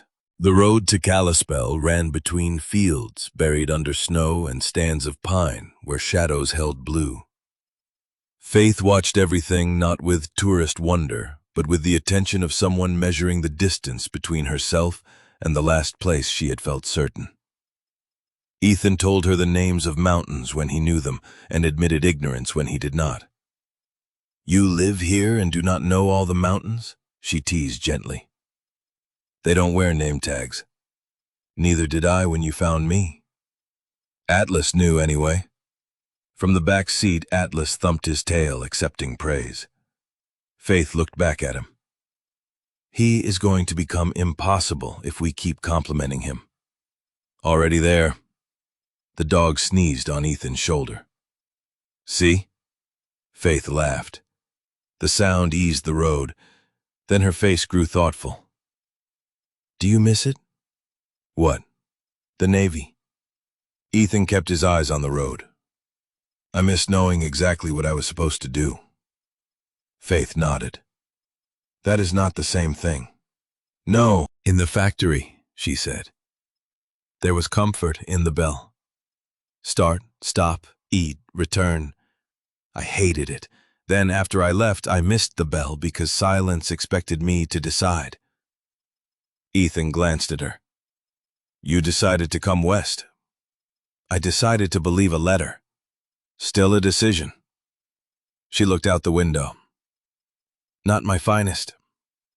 You survived it. Survival is a low sort of victory.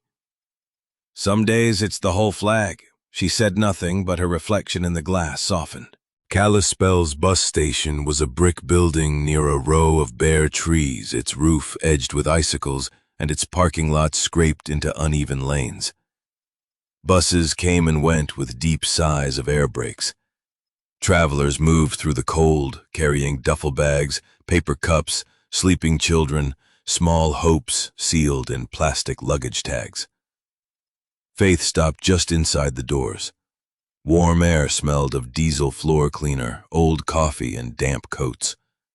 Her face drained of color. Ethan saw the station through her eyes, then the benches where she had waited, the lockers against the wall, the clock that had watched 2 days pass without mercy. He wanted to put a hand at her back, but did not. We can step outside, he said. Faith shook her head. No. I walked out once because I had no choice. Today, I walk in because I do. Atlas, allowed inside by June's firm declaration that he was working until someone proves otherwise, pressed against her leg. That helped more than Ethan did.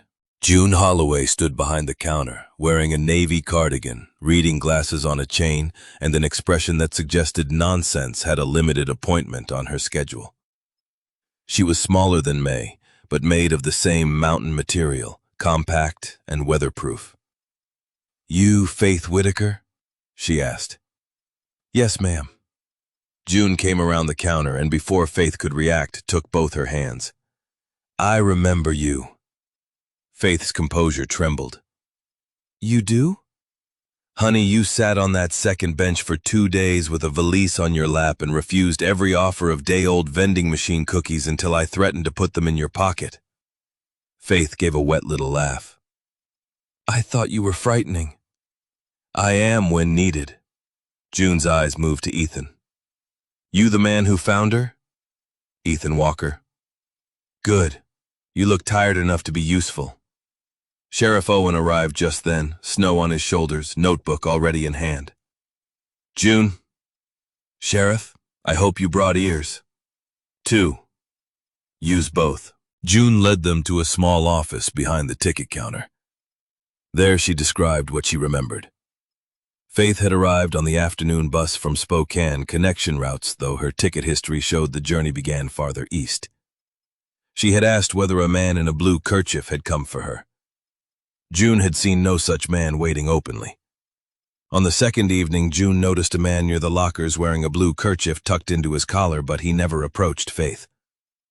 He watched from near the vending machines, made a phone call, then left through the side door. You're sure it was Clayton? Owen asked. June pursed her lips. I didn't know his name then, but May sent me his photograph from that charity picnic where he looked like he was selling the photographer his own camera. It was him. Faith closed her eyes. Ethan looked away, jaw tight. Clayton had come. He had seen her waiting. He had left her there. The cruelty of it needed no decoration. It was enough and more than enough in its plainness. Lockers, Faith said. Her voice was controlled, but thin. June nodded. He used number 17, paid cash. I remember because the key stuck and he complained like the lock had wounded his family honor. Owen looked toward the station wall. Records. Cash locker use doesn't keep much, but I wrote the maintenance note. June opened a drawer and produced a logbook. Date, time, locker number. Owen photographed the page. Faith sat very still. Ethan wanted to ask if she was all right, then remembered she had asked him once whether he needed her to leave the room instead of demanding a lie. He tried to offer the same kind of mercy. Do you want water? He asked. She looked at him and understood the question beneath it. Yes, please. He brought a paper cup from the cooler. Her fingers brushed his, warmer than the day in the ditch. Still trembling. June took them to locker 17. It was empty now. Wiped down, ordinary. That ordinariness felt insulting. Faith stood in front of it, holding the cup. I was so close, she said. He was here and I was sitting there. He wanted distance, Ethan said. He wanted to watch without answering. I would have recognized him. That is why he stayed back. Sheriff Owen crouched near the locker, inspecting not for fingerprints like in city dramas, but for anything recent maintenance might have missed. He found nothing useful. June, however, remembered more. A woman came in later, she said. Blonde, nice coat, nervous hands. She asked about buses west. I thought maybe she had quarreled with him. She took a call by the payphone and said clear as day, I will not carry this for you, Clay. I didn't know it mattered. Owen looked up sharply. You know where she went? Spokane, ticket, but she didn't board from here. Could have changed plans. Faith said, Lila. Ethan met Owen's eyes. Clayton's wife had just become more than a rumor. They left the station with copies of the logbook page and June's statement. Outside wind moved along the parking lot, carrying fine snow crystals over the pavement like dust. Faith stood near the Bronco while Owen made calls. Ethan leaned beside her, not too close. You did well in there. I did not do much. You walked in. That is not much. It is when your body remembers wanting to disappear. Faith looked at him, then startled by how accurately he had named it. He shrugged, uncomfortable with his own clarity. I know a little about buildings that turn into memories. She nodded slowly. Thank you. Atlas pushed between them, tired of the emotional restraint, and dropped Ethan's left glove on Faith's boot. No one knew where he had carried it from. Ethan stared. How many gloves did we bring? Faith picked it up. Perhaps he is making sure we keep returning to the same subject. Which is warmth, she said. Ethan had no answer. On the drive back, Sheriff Owen followed in his truck. They stopped in Whitefish so Owen could speak with Reverend Avery and retrieve the fund ledger. May saw the Bronco from the diner window and came out without a coat, wiping her hands on an apron. Well? She demanded. Faith told her about June, the locker, the blue kerchief, the woman who might have been Lila. May listened with her mouth pressed thin. That man, she said, and stopped herself before she said something unsuitable for the sidewalk near the church. I need to speak to Reverend Avery, Faith said. Not alone, Ethan said. Faith glanced at him. I was going to say with the sheriff. Good. Your face said otherwise. My face needs training. May snorted. His face left training years ago. Ethan looked at May. You're enjoying this. A little.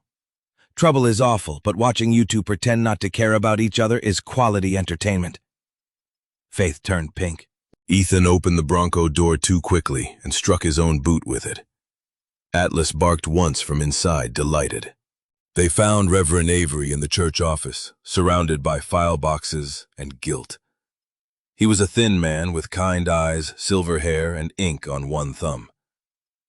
I should have noticed the missing ledger page sooner, he said. We trust volunteers. We trusted Clayton. Owen asked him to explain the fund process. Money came in envelopes after service and from businesses. May helped count. Clayton had offered to carry deposits when roads were icy. One ledger page vanished during the week Faith arrived. Reverend Avery remembered Clayton asking whether a new young woman from Ohio had come to town, though the Reverend had not known why. Faith listened, hands folded around her envelope of records. He was building my shadow before anyone saw me, she said. Reverend Avery's face filled with sorrow. Child, I am sorry. Faith looked at him. Please do not call me child today. He bowed his head. Miss Whitaker, I am sorry. She accepted that with a nod. The chapter of the day might have ended there, with facts gathered and hope still cautious. But Clayton Reed had always preferred entrances timed for discomfort. The church office door opened and he stepped in with a cardboard box under one arm, snow melting on his polished boots, blue no longer at his throat. He looked at Owen, then Reverend Avery, then Faith, and his smile did not reach his eyes. "Well," he said lightly, "this looks like a meeting I should have been invited to." Atlas, waiting outside the office because Reverend Avery's secretary had concerns about dog hair on the carpet, gave a low warning bark through the door. Faith rose slowly. She did not step behind Ethan. She did not clutch her valise. She held the envelope of records in one hand and looked at Clayton as if seeing him clearly for the first time. Ethan felt the room narrow around the man who had left her at a station in winter, but he kept his hands open at his sides. Faith's voice was quiet when she spoke. "Yes, Mr. Reed," she said. "I believe you should." The church office held its breath. Outside the frosted window, snow slid from the roof in soft thumps, ordinary winter sounds that seemed too peaceful for the faces inside. Clayton Reed stood near the door with a cardboard box tucked under one arm and a smile arranged carefully across his face. He was a handsome man, in the way polished shoes can look respectable until a person notices where they have stepped. Dark hair combed back, wool coat brushed clean, gloves tucked into one pocket, a gold ring shining on his left hand as plainly as the lie he had written Faith for 3 months. Ethan saw Faith notice the ring. She did not flinch. That was courage too, not the absence of pain, but the refusal to let another person choreograph it. Sheriff Owen closed his notebook halfway. Reverend Avery looked as if he had swallowed a stone. May Benton, who had followed them in and had been pretending not to listen from the hall, stepped fully into the doorway with her apron still on. "Clayton," she said, "you picked an interesting time to deliver a box." "Church donations," Clayton replied. "Blankets. I heard the fund has been under strain." May's eyes narrowed. "How charitable." Owen took the box from him and set it on the desk. "We'll look through it later." Clayton's smile tightened. "Am I under suspicion now for donating blankets?" "You're under questioning for several things," Owen said. "The blankets are new." Faith stood beside Ethan, but not behind him. Atlas pushed the door open with his nose, despite the secretary's earlier policy, and entered the office, tail low, eyes fixed on Clayton. Reverend Avery looked at the dog, then at the carpet, then at Faith, and wisely chose compassion over upholstery. Clayton glanced at Atlas and gave a short laugh. "Dramatic animal." "Good judge of character," May said. "He steals gloves," Ethan added. Faith looked at him surprised. Ethan kept his eyes on Clayton. "Still a good judge." The tiny thread of humor passed through the room and kept anger from becoming the only language available. Owen asked Clayton where he had been the day Faith arrived in Kalispell. Clayton spread his hands. "Here, working. Ask half the town." "We did. Your store was closed between 1 and 4. "Lunch, errands." "At the bus station?" Clayton looked at Faith as if she had caused an inconvenience by continuing to exist. "I may have passed through. I sell old luggage sometimes. Stations are useful places to post notices." Faith placed June's statement on the desk. "June Holloway remembers you near locker 17. People remember what they are encouraged to remember." "She also remembers your blue kerchief," Owen said. Clayton's eyes flicked toward the sheriff, quick and cold. "A blue kerchief is not a crime." "No," Faith said. "Leaving a woman to wait 2 days in a snowstorm is not a crime either, perhaps. But it is a confession of what kind of man you are." The words landed without shouting. May inhaled sharply through her nose, proud despite herself. Ethan felt something inside him steady. Faith did not need him to speak for her. She needed him to stand close enough that the room understood she would not be easily swept aside. Clayton turned his full attention on Faith, lowering his voice into a gentleness so false it made Ethan's shoulders harden. "Miss Whitaker, I am sorry for any misunderstanding. Our correspondence was friendly. Lonely people write foolish things sometimes. You build hopes beyond what I intended, and while I pity that I cannot be responsible for every dream a woman carries across state lines." Reverend Avery shut his eyes. May said, "Lord, give me patience," in a tone suggesting patience had better hurry. Faith went pale, but her chin lifted.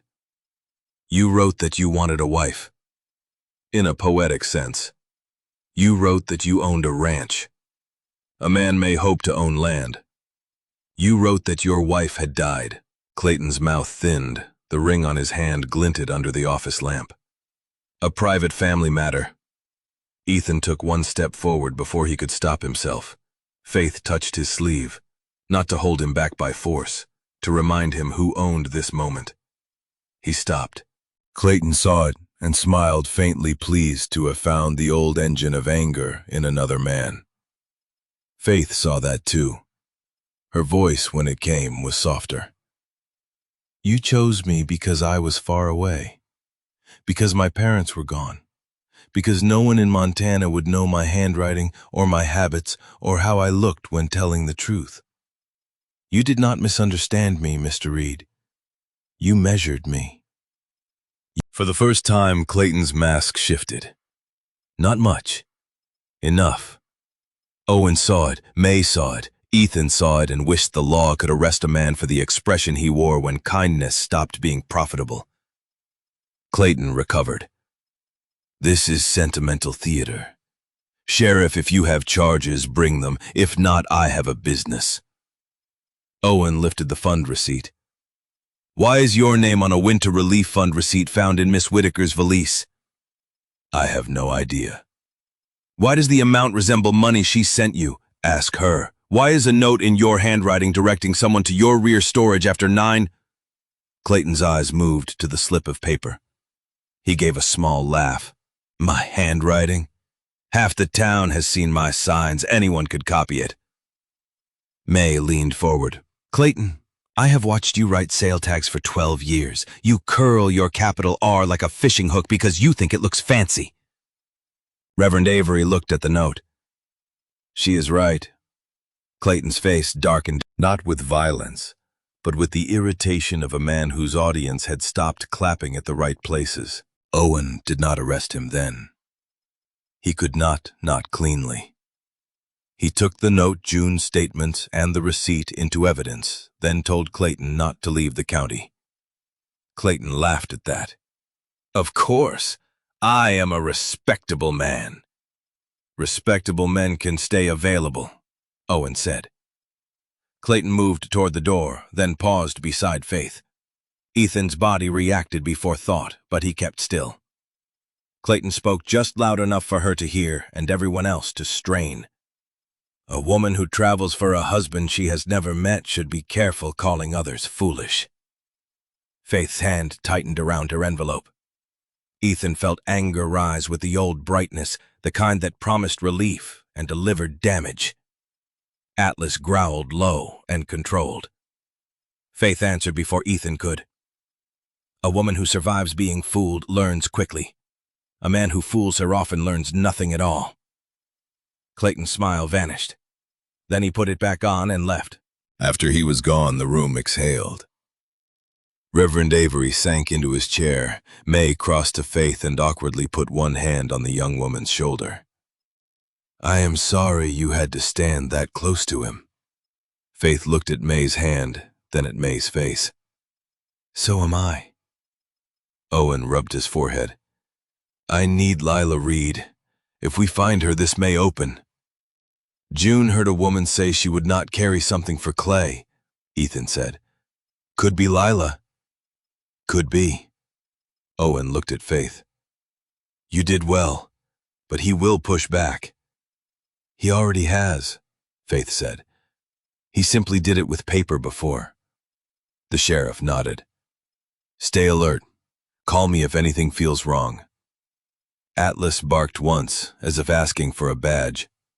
"Yes," Owen said dryly. "You too." The drive back to the cabin was quiet. Not empty quiet. Processing quiet. Faith sat with her gloved hands in her lap. Ethan drove carefully, feeling the day's confrontation replay in his shoulders. He had not touched Clayton. He had not raised his voice. For another man, that would not be an achievement worth naming. For Ethan, it was a hill climbed in weather. Faith seemed to know. "Thank you," she said. "For what?" "For stopping when I touched your sleeve." Ethan looked at the road. "You had it handled." "I was frightened." "Both can be true." She smiled faintly, recognizing her own words from the porch. "You listened." "Trying something new. How is it uncomfortable? Most worthwhile things are." Atlas pushed his nose forward and licked the side of Ethan's ear. Ethan jerked. Faith laughed, sudden and bright. "He approves your growth. He approves salt. Do not ruin the moment." Ethan wiped his ear with his sleeve. "Moment's damp now." Her laughter stayed with them all the way past the frozen creek. Trouble arrived after sundown, not with spectacle, but with the small cowardice of someone who wanted fear to do the work for him. Ethan had gone to the shed for firewood. Faith was folding towels in the front room. Atlas stood suddenly, ears forward, and moved to the door with a sound in his chest. Faith froze. A hard knock came from the porch rail, not a hand on the door, something striking wood and skittering away. Ethan was back inside within seconds, firewood forgotten under one arm. No one stood in the yard. The snow near the steps had been disturbed by boot prints that began and ended where the packed path met the road. On the porch lay a folded paper, weighted under a smooth stone. Ethan picked it up, careful at the edges. The message was short, block letters pressed hard enough to tear the paper in one place. "Leave before the thaw." No name, no need. Faith read it once. Her face changed less than Ethan feared. That worried him more. "Inside," he said. She did not argue. He locked the door and called Owen, giving him the message without dramatics. Owen said he would send a deputy to check the road and collect the note in the morning, unless anything else happened. Ethan did not like waiting, but there was nothing useful to chase in the dark. Faith sat at the table while he checked windows, porch, shed, tire tracks, every ordinary thing made suspicious by fear. Atlas stayed with her, one paw on her boot. When Ethan returned, she was holding the green thermos between both hands, though it was empty. "This is what I meant," she said. "About ruining your life." Ethan sat across from her. "A coward leaving paper on a porch is not my life. It came because of me. It came because someone wants you quiet. Same road. No." He leaned forward. "Listen to me. You are not the weather that reveals the weak places in a roof. You are the person standing in the room when we noticed the leak." Faith looked at him. "That may be the strangest comfort anyone has given me. I fix things. My comparisons suffer." She laughed softly, then covered her face with one hand. The laugh bent into something nearer to tears, though no sob came. Ethan did not reach for her. He wanted to. Instead, he stood cross to the stove and added wood. The fire rose. Then he went to the hallway, found the box of rags, and returned with an old flannel shirt. "What are you doing?" she asked. "The window near the sink leaks cold." "It does?" "A little." "It did not before the note." "I've been meaning to fix it." He wedged cloth into the gap with a butter knife, then tightened the latch. It was ridiculous. It was also the only language his hands spoke fluently. Faith watched him. "You do not have to repair something every time feelings enter the room." "I know." "Do you?" "No." She smiled through wet eyes. "At least you are honest." Atlas rose, trotted to the bedroom, and returned with Ethan's left glove. He placed it on the table between them. Faith wiped her cheek with the back of her hand. "He is relentless." Ethan picked up the glove. He's worried. About me? About us, maybe. The word us settled beside the note warmer and more dangerous. They slept poorly. Ethan took the couch. Faith stayed in the spare room, but left the door open after asking if he minded. He did not. Atlas chose the hallway perfectly positioned to protect everyone and trip anyone attempting to move silently. Near dawn, Faith woke to the sound of Ethan at the table. She came out wrapped in the blanket and found him writing. What is that? Timeline. He had drawn columns across notebook paper, Faith's letters, money orders, bus arrival, fund records, Clayton, sightings, note from locker, porch, warning. His handwriting was blunt and square. The cracked compass lay at the top of the page as a paperweight. You did all this tonight? Couldn't sleep. Ethan, he looked up. Truth needs structure. She walked closer and read the page. There, in careful order, was her story, treated not as gossip, not as shame, but as fact, date by date, choice by choice, wrong by wrong. Her throat tightened.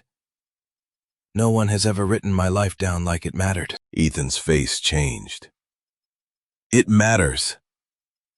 Outside, morning light reached the snow. Inside, Faith placed one hand beside the notebook, not touching him close enough that he could have moved away if he wanted. He did not. Then the phone rang, harsh in the quiet. Ethan answered on the second ring. Sheriff Owen's voice came through, thin and urgent.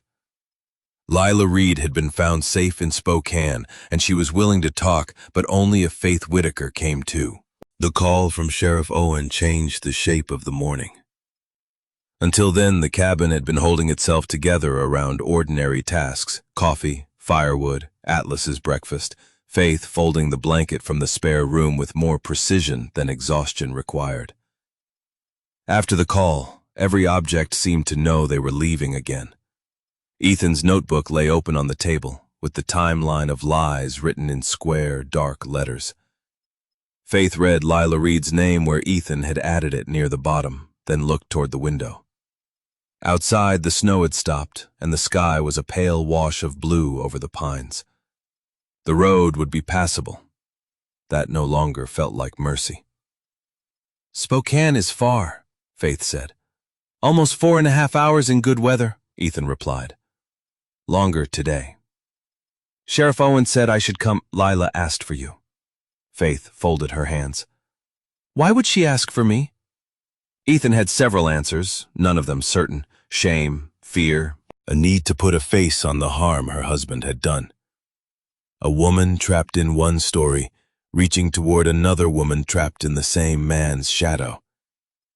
He said only, "We can find out."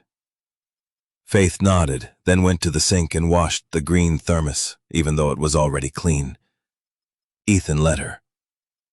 Some people prayed with beads. Faith prepared for difficult roads by making useful things ready. May arrived before they left, called by Owen, and incapable of staying away once the situation smelled like a reckoning.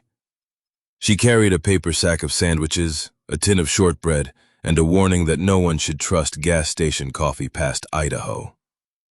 "We are not going to Idaho," Ethan said. "Spokane is near enough to require caution." "Do you always bring food to investigations?" Faith asked. May looked at her as if the question revealed a tragic education. "Child-hungry people make poor statements and worse decisions." She caught herself. "Miss Whitaker?" Faith's face softened. "Faith is fine today." May's eyes warmed, but she hid it by handing Ethan the sack. "Do not let her skip eating just because the day gets dramatic." "Yes, ma'am." "And you eat too. You look like a fence post with shoulders." "I've been called worse." "Not by me. Yet." Atlas nosed the sack. May pointed at him. "One sandwich is turkey. It is not yours unless circumstances become desperate." Atlas wagged as if confident in future desperation. The drive west unfolded under a sky slowly filling with clouds. Ethan, Faith, Atlas, and Sheriff Owen's truck took the highway through a landscape of white fields, dark timber, and frozen rivers flashing between trees. Owen drove ahead for the first hour, then behind when the road narrowed. Faith sat in the passenger seat with Ethan's notebook on her lap, reading the timeline again and again until Ethan gently said, "You're allowed to stop looking. If I stop, I start imagining. The page is better. The page has edges." He understood that. Fear without edges could fill any room. He reached for the thermos, poured coffee into the cap, and handed it to her. She drank, made the face everyone made at his coffee, and said, "May was right about gas stations, but wrong if she thinks this is safer." "It's improved. For what?" "Original formula removed paint." Faith stared at him, then laughed so suddenly coffee nearly spilled. Atlas barked once from the back seat, excited by joy and possibly turkey. Ethan felt the sound lodge in his chest beside the worry, not removing it but giving it company. They met Lila Reed in a small conference room at the Spokane police station, arranged by Owen through an old contact. Lila was older than Faith by perhaps 10 years. Blonde hair pinned carelessly, coat too fine for the trembling in her hands. She did not look villainous. That disappointed no one who had lived long enough to know harm often traveled through frightened ordinary people. She looked exhausted, embarrassed, and furious at herself in equal measure. When Faith entered, Lila stood too quickly. Her chair scraped the floor. "I am sorry," she said before anyone sat. Faith stopped near the doorway. "For what part?" The question was not cruel, it was necessary. Lila pressed a hand to her mouth, then lowered it. "For knowing he wrote to someone. For pretending I didn't. For carrying envelopes when he said they were private business. For leaving town when I realized the fund money was mixed in. For being relieved when people blamed you because it meant they were not looking at me." The room went silent. Sheriff Owen turned on the recorder after asking permission. Lila agreed. Faith sat across from her. Ethan took the chair near the wall, Atlas at his feet, though the station had required paperwork for the dog, and Owen had produced enough official patience to make it happen. Lila's statement came in pieces. Clayton had been in debt, though not in a way that involved dramatic back rooms or dangerous men waiting in alleys. He had borrowed from friends, delayed payments, moved money between accounts, and told different lies to different people until the lies needed money to keep standing. When the Winter Relief Fund donations came through the church, he offered help. He said Reverend Avery was overwhelmed. He said no one would miss a temporary transfer if the money went back before vouchers were issued. Lila believed him the first time because believing was easier than seeing the shape of her marriage. Then Faith's letters appeared. Lila found one in his coat, read "Enough to Know," and confronted him. Clayton said Faith was a lonely seamstress who misunderstood kindness. Then later said she might be useful if questions arose because she had sent money and would soon be in town. Lila did not describe everything he said. She did not need to. The outline was damning enough. Faith listened with her face pale and still. Ethan watched her hands. They were not shaking now. They were folded tight but steady. "Why ask for me?" Faith said when Lila paused. Lila looked at the table. "Because if I only speak to the sheriff, I am still hiding behind offices. I wanted to see who I let carry my cowardice." Faith's eyes closed briefly. "I did not carry it willingly." "No." Lila's voice broke, but she held herself together. "You didn't. I am sorry." Faith opened her eyes. "Did you put the note in my valise?" "No. Clayton must have. Or he had someone do it. I saw that address before, though. Rear storage. He used it for cash he didn't want in the store." "The warning on the porch?" Ethan asked. Lila shook her head quickly. "Not me. Clayton has a cousin who does errands when paid. I do not know if he did it, but Clayton spoke about making people uncomfortable enough to leave. He likes fear when it does not require courage from him." Owen wrote that down. No one asked for details. None were needed. The emotional truth was clear and safer than any ugly reenactment. After the formal statement, Owen stepped into the hall to call Montana authorities. Ethan followed to give Faith and Lila a moment if they wanted one, though he stayed within sight through the glass panel in the door. Atlas remained with Faith. The dog, who had opinions about many things, rested quietly at her feet. Lila took something from her purse, a small blue kerchief, folded carefully. "I found it in his drawer," she said. "I should have burned it. Then I thought maybe proof should survive even when people don't deserve it." Faith looked at the cloth, but did not touch it. "Keep it for the sheriff." Lila nodded. "Do you hate me?" Faith's answer took time. "I do not know you well enough to hate you. I know enough to be hurt by you." Lila accepted that like a sentence. "That is fair." Faith's gaze softened by a degree, not forgiveness, not absolution, but humanity returning to a room where shame had tried to take every chair. "Tell the truth when it costs you," Faith said. "That is the only apology that will have legs tomorrow." Lila began to cry silently. Faith did not comfort her. She did not punish her either. She let the truth sit between them and breathe. The ride back began late, with Spokane fading behind them under low clouds and the highway stretching east into a winter dusk. Owen stayed in Spokane to coordinate paperwork, telling Ethan to drive carefully and call when they crossed back into Montana. Faith was quiet for a long time. Atlas slept his head on May's paper sack, which had mysteriously lost one turkey sandwich under circumstances no court could prove. Ethan drove with both hands on the wheel. He did not ask Faith what she felt. Feelings that large needed room before language. At last she said, "Lila looked smaller than I expected." People do when the lie stops holding them up. "I wanted her to be wicked." Would that have helped Faith watch the dark trees beyond the window? For a minute Ethan nodded, only a minute. "Then I would still have to live with the rest." She turned the cracked compass over in her hand. Ethan had given it to her somewhere near the state line when she needed something to hold that was not the notebook. "This doesn't point north." "No. Why keep it? It reminds me to stop pretending tools do all the saving." Faith ran her thumb over the cracked glass. "Not every road home is marked on a map." Ethan looked at her. "Mason said that." "Your friend?" "Yes." She held the compass carefully. "He sounds wise. He was mostly irritating. Those can overlap." Ethan laughed softly. They did. They reached Whitefish after dark. The town looked different from the road, not because anything had changed, but because Faith had changed inside the sight of it. Lights glowed in windows, smoke rose from chimneys.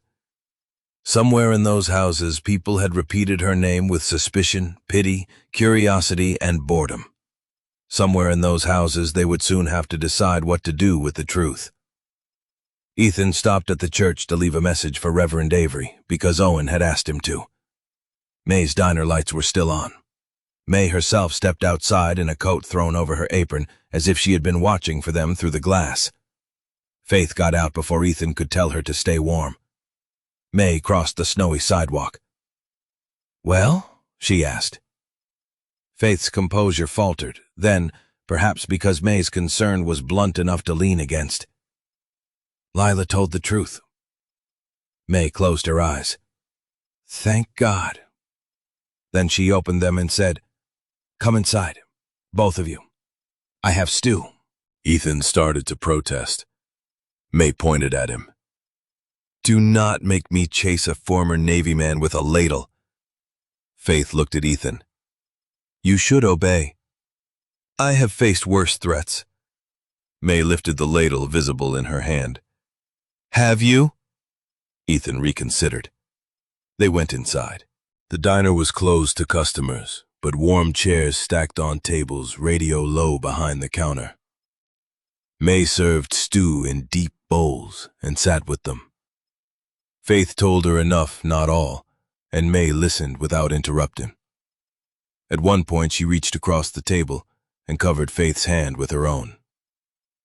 I am going to say this plainly. I should have stood nearer sooner. Faith looked down at their hands. You are standing now. May swallowed. Yes. Atlas, permitted under the table, by special decree, placed Ethan's left glove on May's boot. May looked down.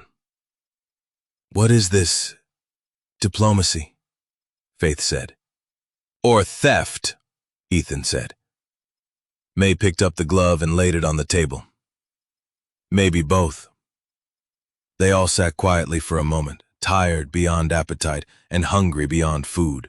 At the cabin later, the note from the porch still lay sealed in a bag for Owen, but it seemed smaller now.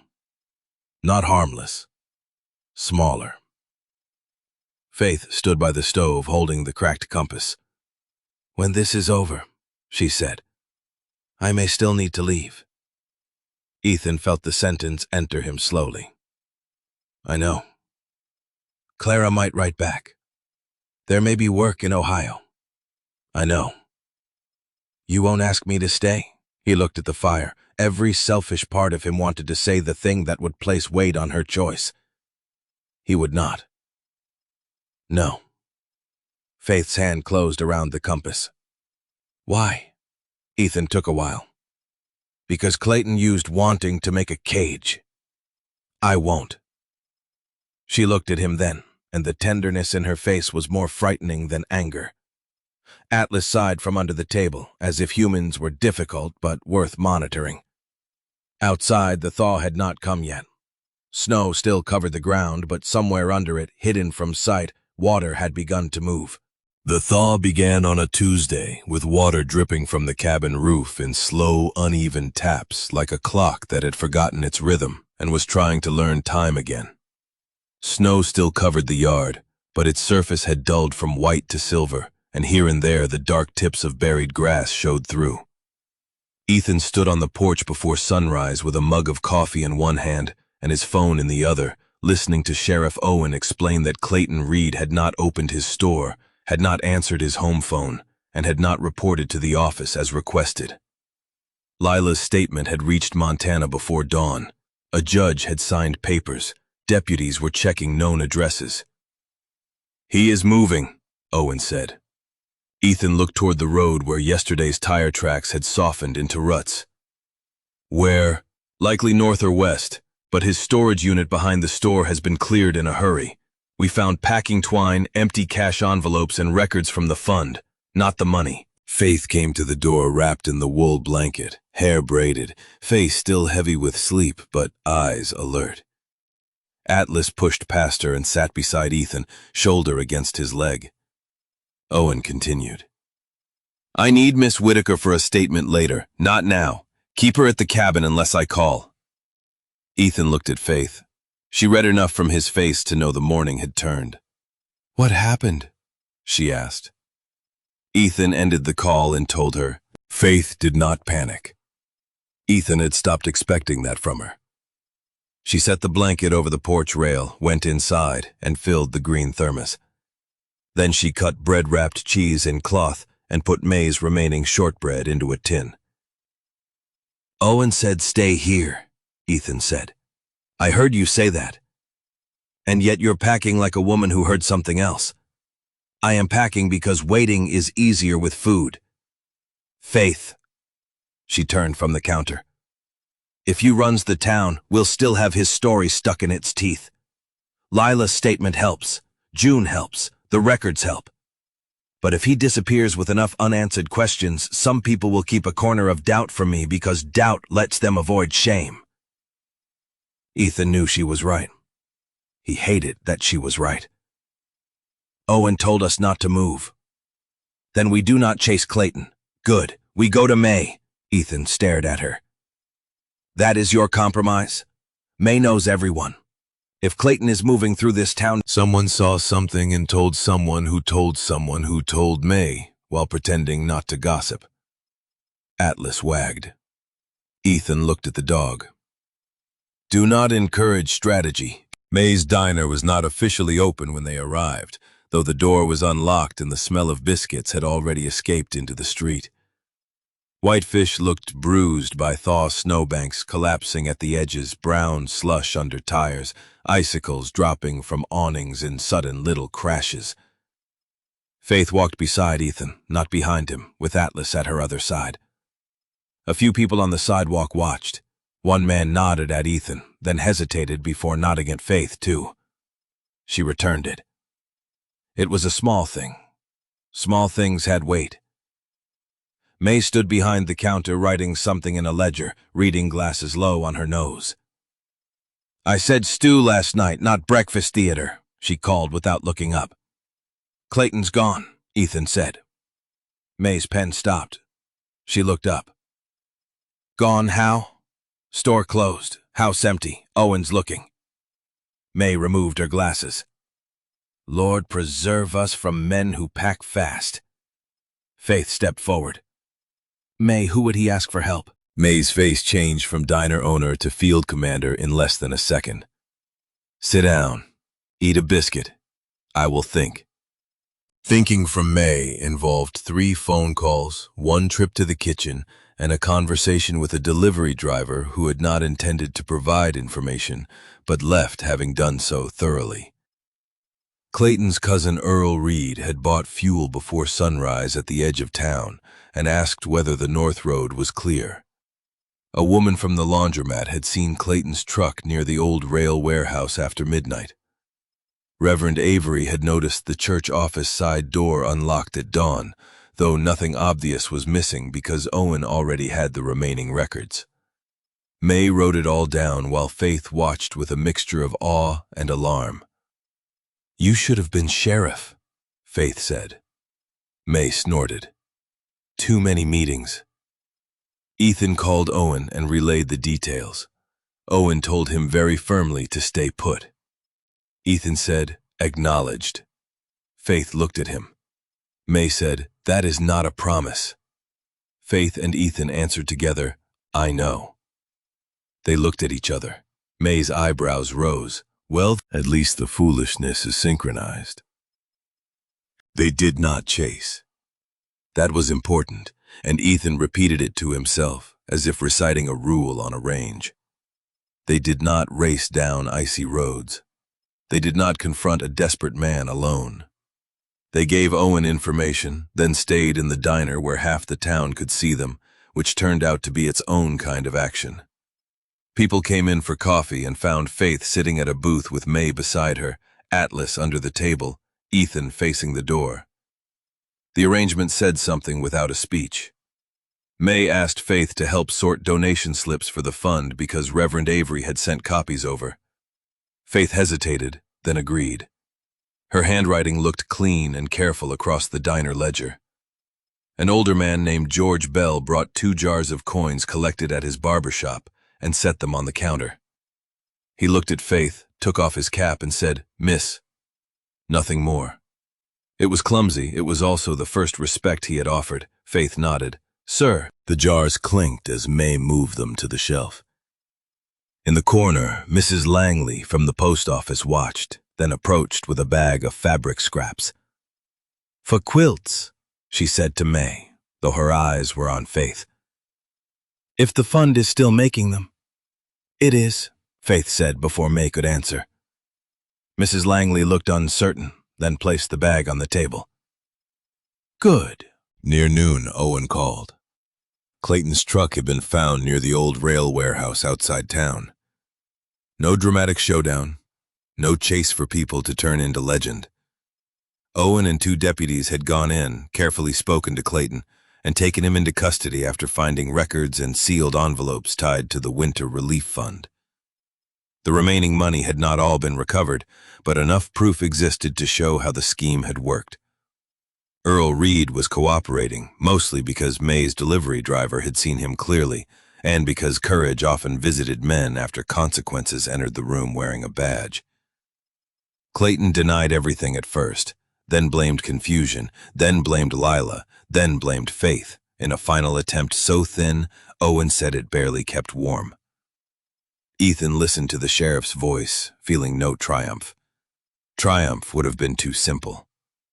He felt the unclenching of a fist he had not known he still held. "Faith should know," Owen said. "I'll come by the diner." Ethan turned from the wall phone. Everyone in the diner watched him. Faith stood slowly. "They found him." Ethan nodded. "They found the records, too." May closed her eyes and whispered, "Thank you, Lord," so softly only Faith heard. When Owen arrived, he did not make an announcement at first. He sat across from Faith in the booth, hat in his hands, and spoke to her as one adult to another. Clayton was in custody. Lila's statement, June's station log, the storage note, the ledger records, and items from the warehouse all pointed away from Faith and toward Clayton's deliberate plan. The sheriff would still need formal statements, and the legal process would move in its own slow boots, but Faith was no longer a suspect. She had never been charged, Owen said, but he understood that suspicion itself could bruise. Faith listened. Her face did not transform into joy. Real vindication often arrives tired. "Will people know?" she asked. Owen looked around the diner. "They will." May stood. "They will know correctly." There was enough iron in her voice to build a bridge. That afternoon, Reverend Avery opened the church hall for anyone connected to the Winter Relief Fund to hear what could be publicly shared. Owen kept details appropriate, careful not to turn wrongdoing into entertainment. He explained that the missing money had been traced through false records and misuse of trust. He said Faith Whitaker had cooperated fully, had provided evidence, and had been falsely tied to the matter by circumstances created before she even arrived. He did not dress it up. He did not make her a symbol while she was standing there being human. That mattered to Ethan. Faith sat in the second row between May and Atlas, who had been allowed in because Reverend Avery said the Lord had made room for stranger witnesses. Ethan stood at the back wall, arms folded, not guarding an exit so much as giving himself somewhere to put the old habits. Questions came, some practical, some ashamed, a few defensive, in the way people sound when their conscience has stepped on their own foot. May answered the defensive ones with frightening politeness. Reverend Avery spoke of rebuilding the fund, bringing in outside accounting help, and making sure no one person carried deposits alone again.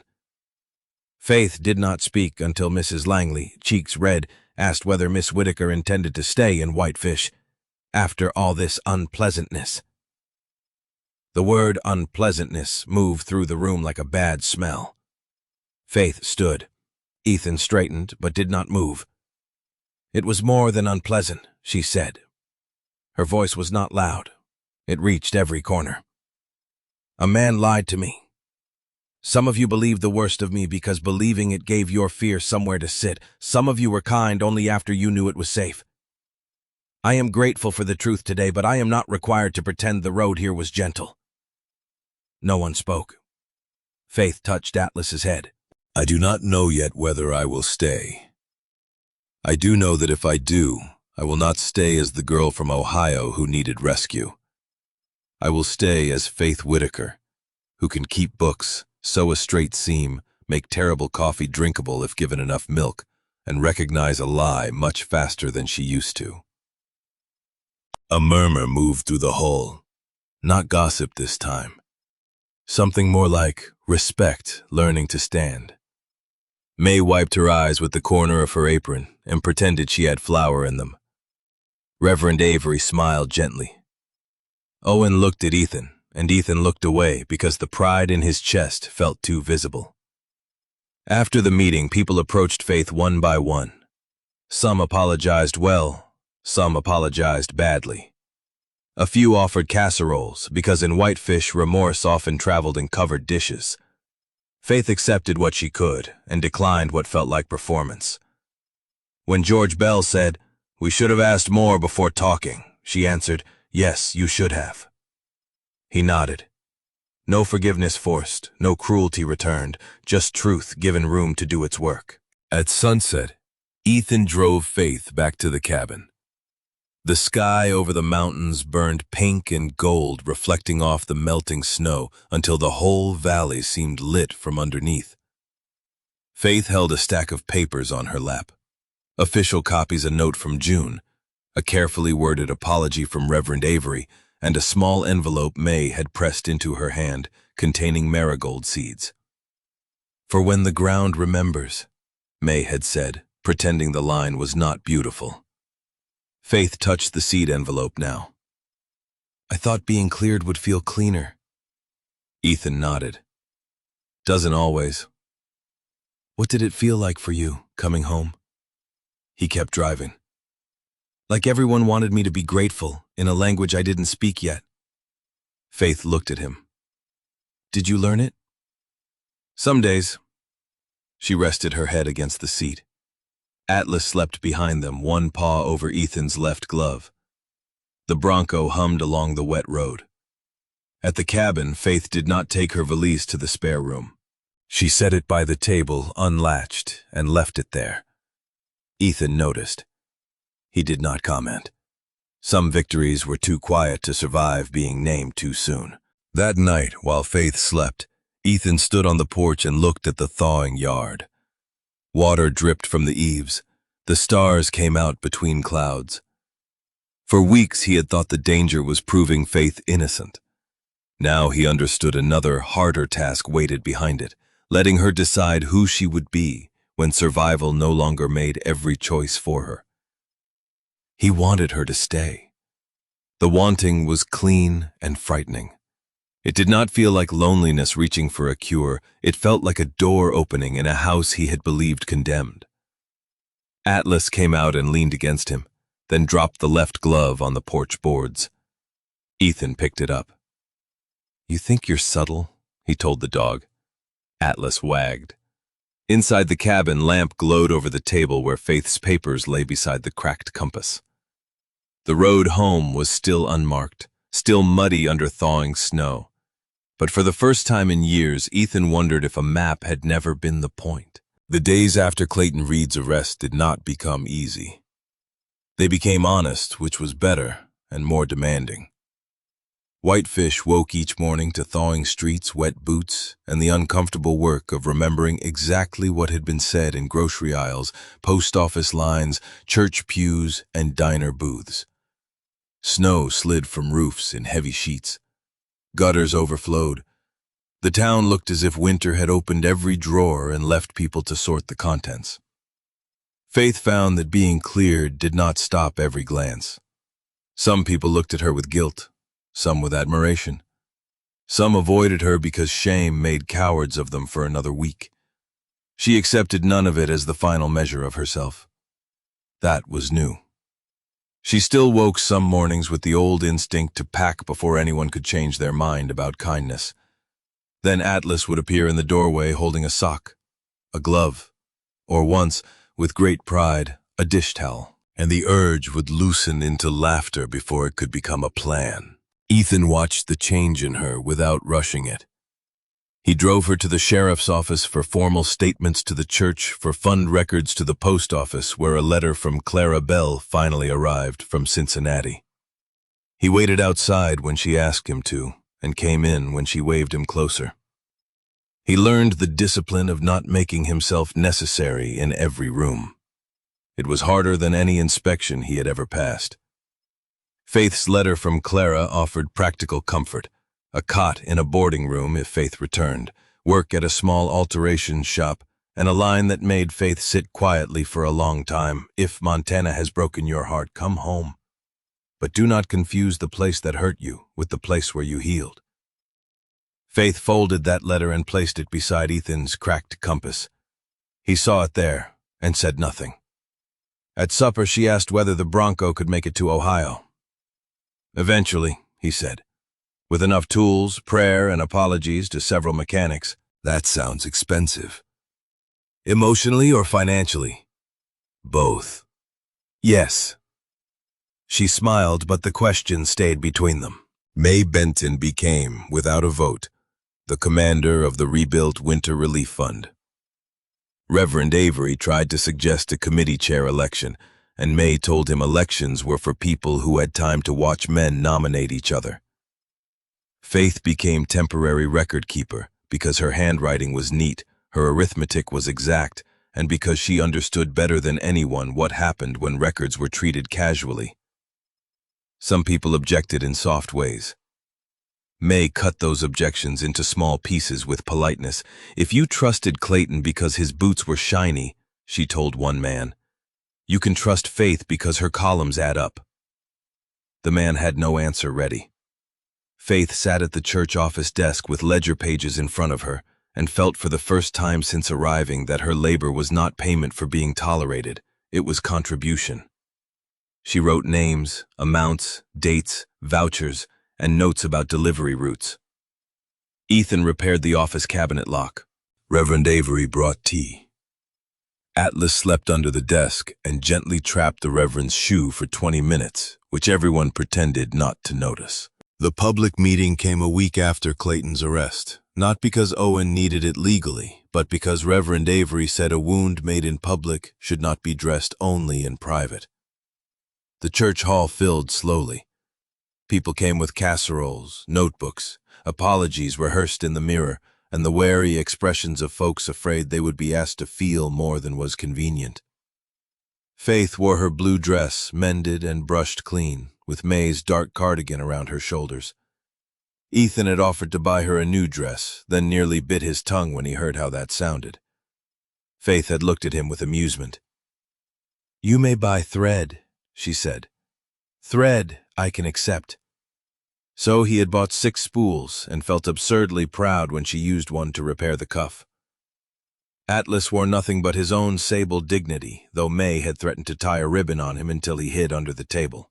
Ethan stood near the back at first, as usual. Faith noticed and tilted her head toward the chair beside her. He hesitated. She lifted one eyebrow. He came and sat. The action was small, but several people saw it. Ethan Walker, who always chose walls, sat in the middle row beside Faith Whitaker. Atlas lay across their feet like punctuation. Sheriff Owen spoke first. He gave a careful account of what could be shared. Clayton had manipulated correspondence, misused trust, connected to the fund, attempted to direct suspicion toward Faith, and was facing the consequences through the legal system. Owen avoided turning the story into a spectacle. He named harm without decorating it. He thanked June Holloway, Lila Reed, May Benton, Reverend Avery, Ethan, and Faith for helping establish the truth. When he said Faith's name, several heads turned toward her. She did not lower her eyes. Reverend Avery spoke next. His voice was gentle, but there was iron beneath it that Ethan had not heard before. "We failed in 2 ways, he said. We trusted a man because we knew his face, and we doubted a woman because we did not know hers. Faith does not ask us to pretend harm was smaller than it was. Scripture never asks that of us either. Repentance is not a feeling we enjoy in a warm room. It is a road we walk after admitting we chose the wrong one." No one coughed. No one shifted. Even May looked impressed. Faith's fingers rested on the edge of the chair. Ethan saw the tension there and placed his own hand palm up on his knee, not touching, her only available. After a moment, she placed 2 fingers against his palm. Briefly. "Enough." Then May stood. She had not planned to speak, which meant she spoke with the dangerous clarity of a woman whose truth had escaped its leash. "Most of you know me," she said. "Some of you know I have opinions before breakfast. I had one about Faith before I had earned it. I let fear dress itself as concern. I let old grief make me hard on a young woman who had already been treated hard enough. I am sorry for that." She turned to Faith. Not in the casserole way, in the "I will do different" way. A ripple of laughter moved through the hall, soft and grateful. Faith's eyes shone. "Thank you, May." May nodded once, sat down, and immediately pretended to search her purse for something so no one would see her face. Owen invited Faith to speak if she wished. She had prepared nothing. Ethan knew because he had watched her refuse 3 sheets of paper the night before, saying she did not want to memorize pain like a school recitation. She stood slowly. The blue dress moved softly around her knees. Atlas lifted his head but stayed down. "When I came to Montana," she said, "I thought I was coming to become someone's wife." That is a strange sentence to say aloud now, because it sounds smaller than the hope was. I did not come because I was foolish. I came because I was tired of eating supper alone in a city where no one would notice if my lamp went out. I came because letters told me work and faith and loneliness might build a home if 2 people were honest. The letters lied, but the longing in me did not. The room was utterly still. Ethan looked at the floor for a moment because her honesty was brighter than he could easily bear. Faith continued. "After I was found in the snow, many of you decided what kind of woman I was before asking what kind of road I had walked. I cannot make that painless. I will not try. But I am learning something. Shame wants people silent and separate. Truth asks people to sit at the same table even when the meal is awkward. Some of you owe me apologies. Some of you have given them. Some of you still may. I will receive what is true, not what is convenient." She paused and looked at Reverend Avery, then May, then Ethan. "I am grateful for the people who stood near me before it was safe to do so. I am grateful for a dog who believed me before most humans considered it. And I am grateful that God did not leave me at the bus station, though he chose a very stubborn vehicle and an even more stubborn driver to prove it." Laughter broke through the tears in the room. Ethan closed his eyes briefly. Faith looked down at him. He opened them. She was smiling. After the meeting, the hall filled with movement. People approached Faith carefully. Mrs. Langley apologized with too many words, then stopped and said, "I was wrong," which was the only sentence that helped. George Bell offered to repair the church steps free of charge. A young mother who had moved her child away from Faith in the hardware store came forward crying and could barely speak. Faith took her hand and said, "Teach your child better next time." The woman nodded. No embrace, no dramatic absolution, just a task. That became the pattern of the evening. Truth, apology, task. May approved. Reverend Avery looked as if he might preach 3 sermons from it and was wisely restraining himself. Ethan stepped outside for air near the end. The night was cold, but no longer cutting. Snowbanks along the church glowed under the porch lamps, shrinking at the edges. He stood with his hands in his coat pockets, listening to voices inside. The door opened behind him. Faith came out, cardigan pulled close. "You vanished." Tactical retreat. "From casseroles?" "High-risk environment." She stood beside him. For a while they watched their breath fade in the dark. "Clara offered me work," Faith said. "In Ohio." Ethan kept looking at the snow. "You told me." "I need to answer her." "Yes." "May wants me to stay through the spring to help with the fun." "May wants most things." Faith smiled. "True." Silence returned, but it was not empty. Ethan knew the right thing was to give her room. He also knew silence could become another kind of hiding. "I want you to stay," he said. The words came out rough, plain, terrifying. Faith turned toward him. He forced himself to keep going. "Not because you owe me. Not because the cabin's cleaner or Atlas likes you better, although both are facts. I want you to stay because when you're in the room, I feel like the house remembers it was built for more than surviving winter." Faith's eyes filled.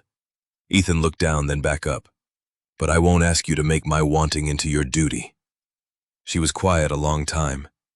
Then she slipped her hand into his cold fingers, fitting carefully between his. "That is the first honest invitation I have received in Montana." He closed his hand around hers. Inside the church hall, someone laughed. Atlas barked once, likely stealing food from a paper plate.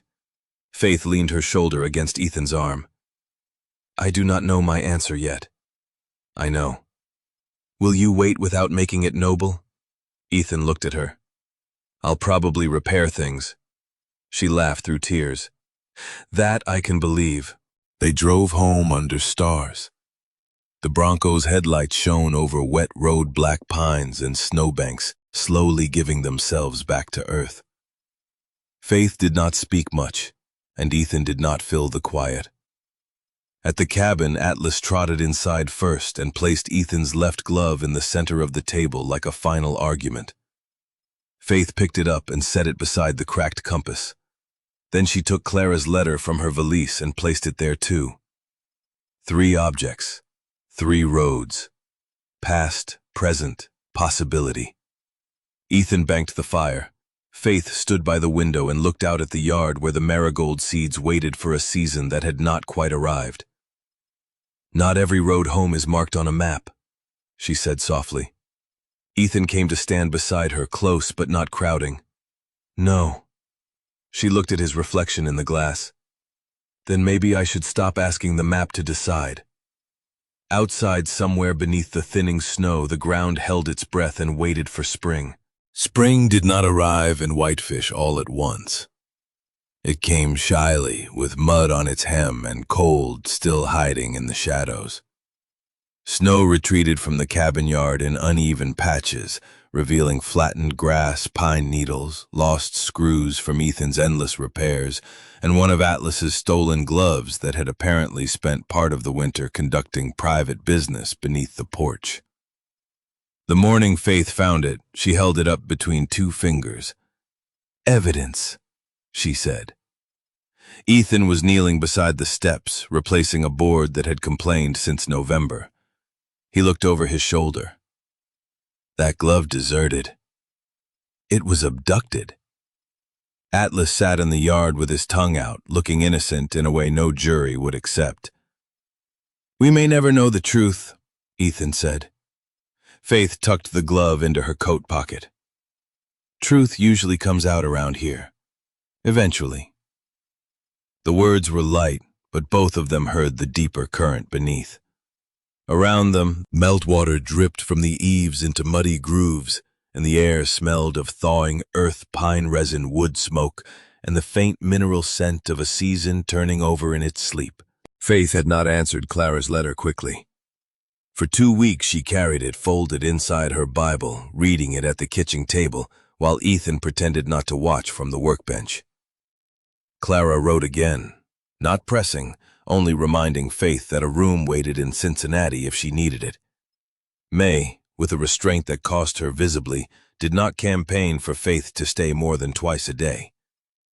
Reverend Avery offered the church office record-keeping position through summer, then added that the offer stood whether or not Faith remained at Ethan's cabin, because charity tangled with romance made poor policy. Ethan appreciated that sentence more than he could say. Sheriff Owen brought updates about the case when appropriate. Clayton's future would be handled by courts, paperwork, and consequences that did not need to be turned into town entertainment. Lila had returned to Kalispell to stay with her sister, and had written Faith 1 letter. Faith read it alone, then placed it in the coffee tin with the ashes of Clayton's letters, not burned, not displayed. A middle place. She was becoming fond of middle places. They gave the heart time to choose. The Winter Relief Fund reopened with new rules. 2 signatures for every deposit, clear ledgers, and May Benton watching the cash box as if it were a pie cooling near children. Faith worked 3 mornings a week in the church office. People came by with donations and stories. An old rancher brought $20 in quarters saved in a pickle jar. A young father brought firewood vouchers back after finding work and said someone else needed them more. Mrs. Langley organized quilts and asked Faith to teach a straight seam class for girls at the church. Faith agreed on the condition that boys could come too if they wished. Buttons fall off everyone, she said. Reverend Avery put that in the bulletin, and Ethan laughed so hard at breakfast that coffee went down the wrong way. Atlas panic-fetched the left glove and dropped it into Ethan's lap as medical intervention. Faith told him this was not approved nursing protocol. Atlas sneezed, unconcerned. May's change was less tidy, but no less real. She still had opinions before breakfast, but she had learned to pause between suspicion and speech. Sometimes Faith saw the pause happen. A stranger would enter the diner, or a young woman would speak too softly, or a man with shiny shoes would make a grand claim, and May's eyes would sharpen. Then she would breathe, ask one more question, and let the person become more than the first shape fear offered. One afternoon, May sat across from Faith after the lunch rush, rolling silverware into napkins. "Daniel would have liked you," she said. Faith tied a paper band around a fork and spoon. "Because I sew?" "Because you tell the truth without putting sugar on it." Faith smiled. "That seems like something you would value." "I value sugar, too, in proper places." May glanced toward the window where Ethan was helping George Bell load boxes for the fund. "He looks less haunted." Faith followed her gaze. Ethan stood beside the Bronco, sleeves rolled, sun touching the brown in his hair. Atlas leaning against his boot. "He still has hard nights. Most people do if they've lived honestly." May's voice softened. "You don't have to fix all of them." Faith looked down at the napkins. "I know." Then after a moment, "I want to be there for some." May nodded, and for once did not add advice. Ethan's own healing came in the language he understood best at first. He repaired the porch properly, instead of patching it for one more winter. He replaced the sink latch. He fixed May's dishwasher belt at last, 3 years after buying the part, and May declared it a miracle of delayed obedience. He took the cracked compass from the table and built a small wooden frame for it from scrap pine, setting it near the map in the front room. Under it, in Faith's careful handwriting, they placed Mason's sentence, "Not every road home is marked on a map." Ethan stood before it a long time the evening they hung it. Faith came beside him. "Is it all right there?" she asked. "Yes." "Does it hurt?" "Yes." "Should we move it?" He shook his head. "Some things hurt because they are finally where they belong." She reached for his hand. He let her. That, too, was repair. Her answer came on a Sunday after church, though she had known it for several days before speaking. The morning was bright, with clouds moving like white ships over the mountains. Faith wore her blue dress and May's cardigan, now mended at one cuff with thread Ethan had bought. After service, Reverend Avery asked her to help record new donations. She did, then placed Clara's latest letter on the desk and wrote a reply. Ethan did not read it.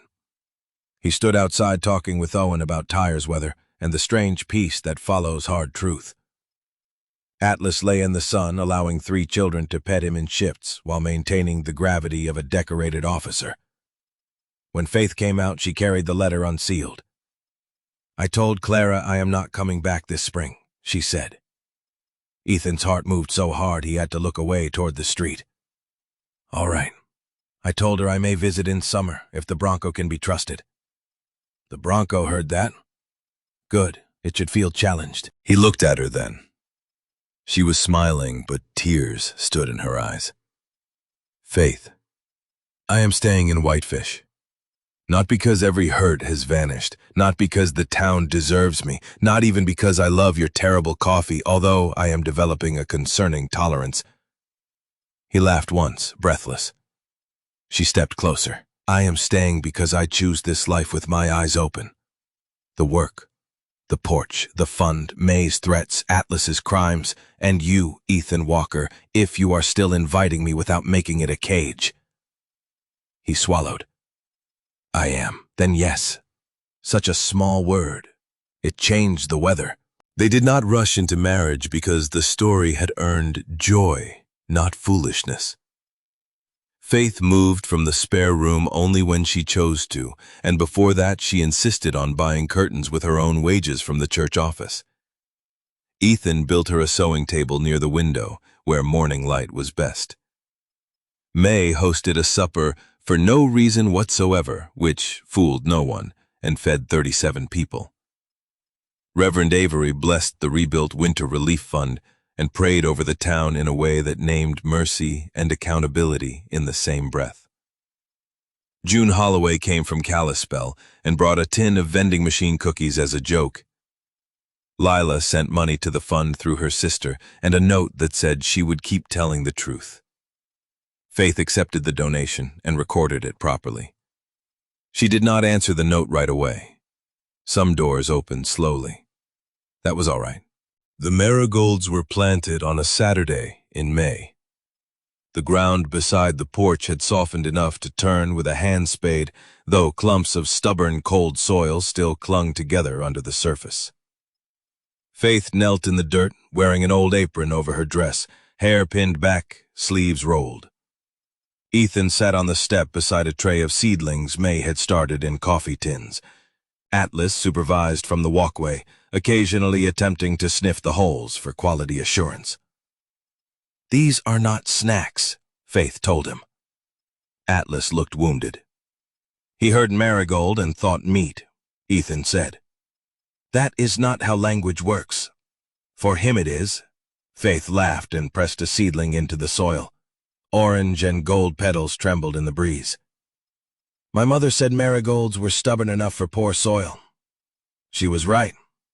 She usually was." Faith touched the dirt around the plant. "I wish she could see this." Ethan lowered himself beside her, careful of the tray. "Maybe she sees enough." Faith looked at him. He seemed almost embarrassed by the tenderness of his own words. She leaned over and kissed his cheek. Atlas barked, alarmed or approving. Ethan froze for half a second, then smiled in a way Faith had never seen fully before, unguarded and young at the edges. That evening they sat on the porch while the new flowers caught the last light. The cabin behind them glowed warm through clean windows. The repaired porch no longer sagged. A breeze moved through the pines, carrying the smell of damp earth and supper cooling on the stove. Faith's valise sat inside by the front room wall, not hidden, not clutched, simply present as part of the house. Inside it, she kept Clara's letters, her mother's Bible, a folded handkerchief, the blue dress mended at the hem, and the coffee tin with the ashes of promises she no longer needed to carry in her hands. Ethan's cracked compass hung beneath Mason's sentence. Atlas slept under the table with 2 gloves between his paws, having finally assembled what could almost be called a pair. May had joked that the dog understood marriage before the humans did. Faith had rolled her eyes. Ethan had turned red enough for 3 people. "Why did you stop that day?" Faith asked softly as the sun slipped behind the trees. Ethan leaned back against the porch post. He had answered this once, in pieces, but the question had changed, because they had changed. "Atlas heard you first." "That is not an answer." "It's the beginning of one." He looked toward the road, now muddy and open, no longer erased by snow. "I think I stopped because some part of me was tired of driving past my own life.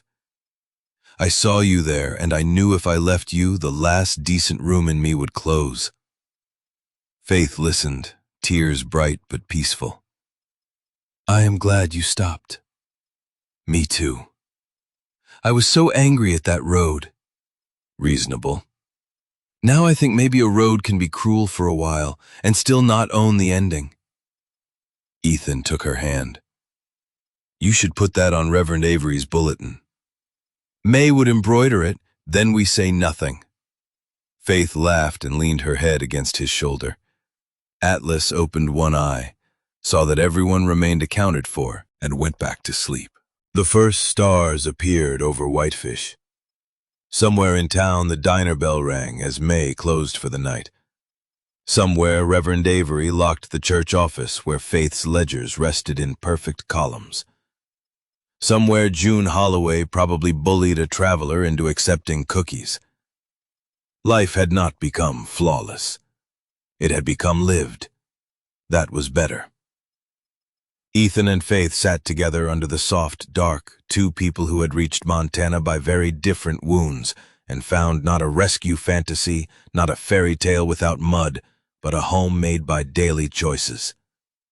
Warm coffee, honest records, repaired boards, seeds in poor soil. A dog with a stolen glove. A man learning that protection could mean open hands. A woman learning that being loved did not require being lost first. The cabin lamp shone behind them. The road lay quiet before them.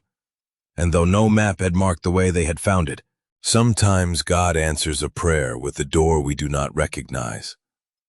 Faith thought her hope had ended at a bus station, and Ethan thought his heart had become only a place to store old pain. Yet grace met them in the snow, not as a loud miracle, but as one person stopping, one dog trusting, one warm room opening, and one wounded soul choosing not to run. This story reminds us that lies may bruise a life, but they do not have the final authority over it. Truth can be slow. Healing can be awkward. Forgiveness may take time, and wisdom does not require us to pretend harm never happened. Still, love can grow in poor soil when people choose honesty, patience, and mercy. If this story touched your heart, comment Amen, share it with someone who needs hope today, and may God bless every lonely traveler still looking for the road home.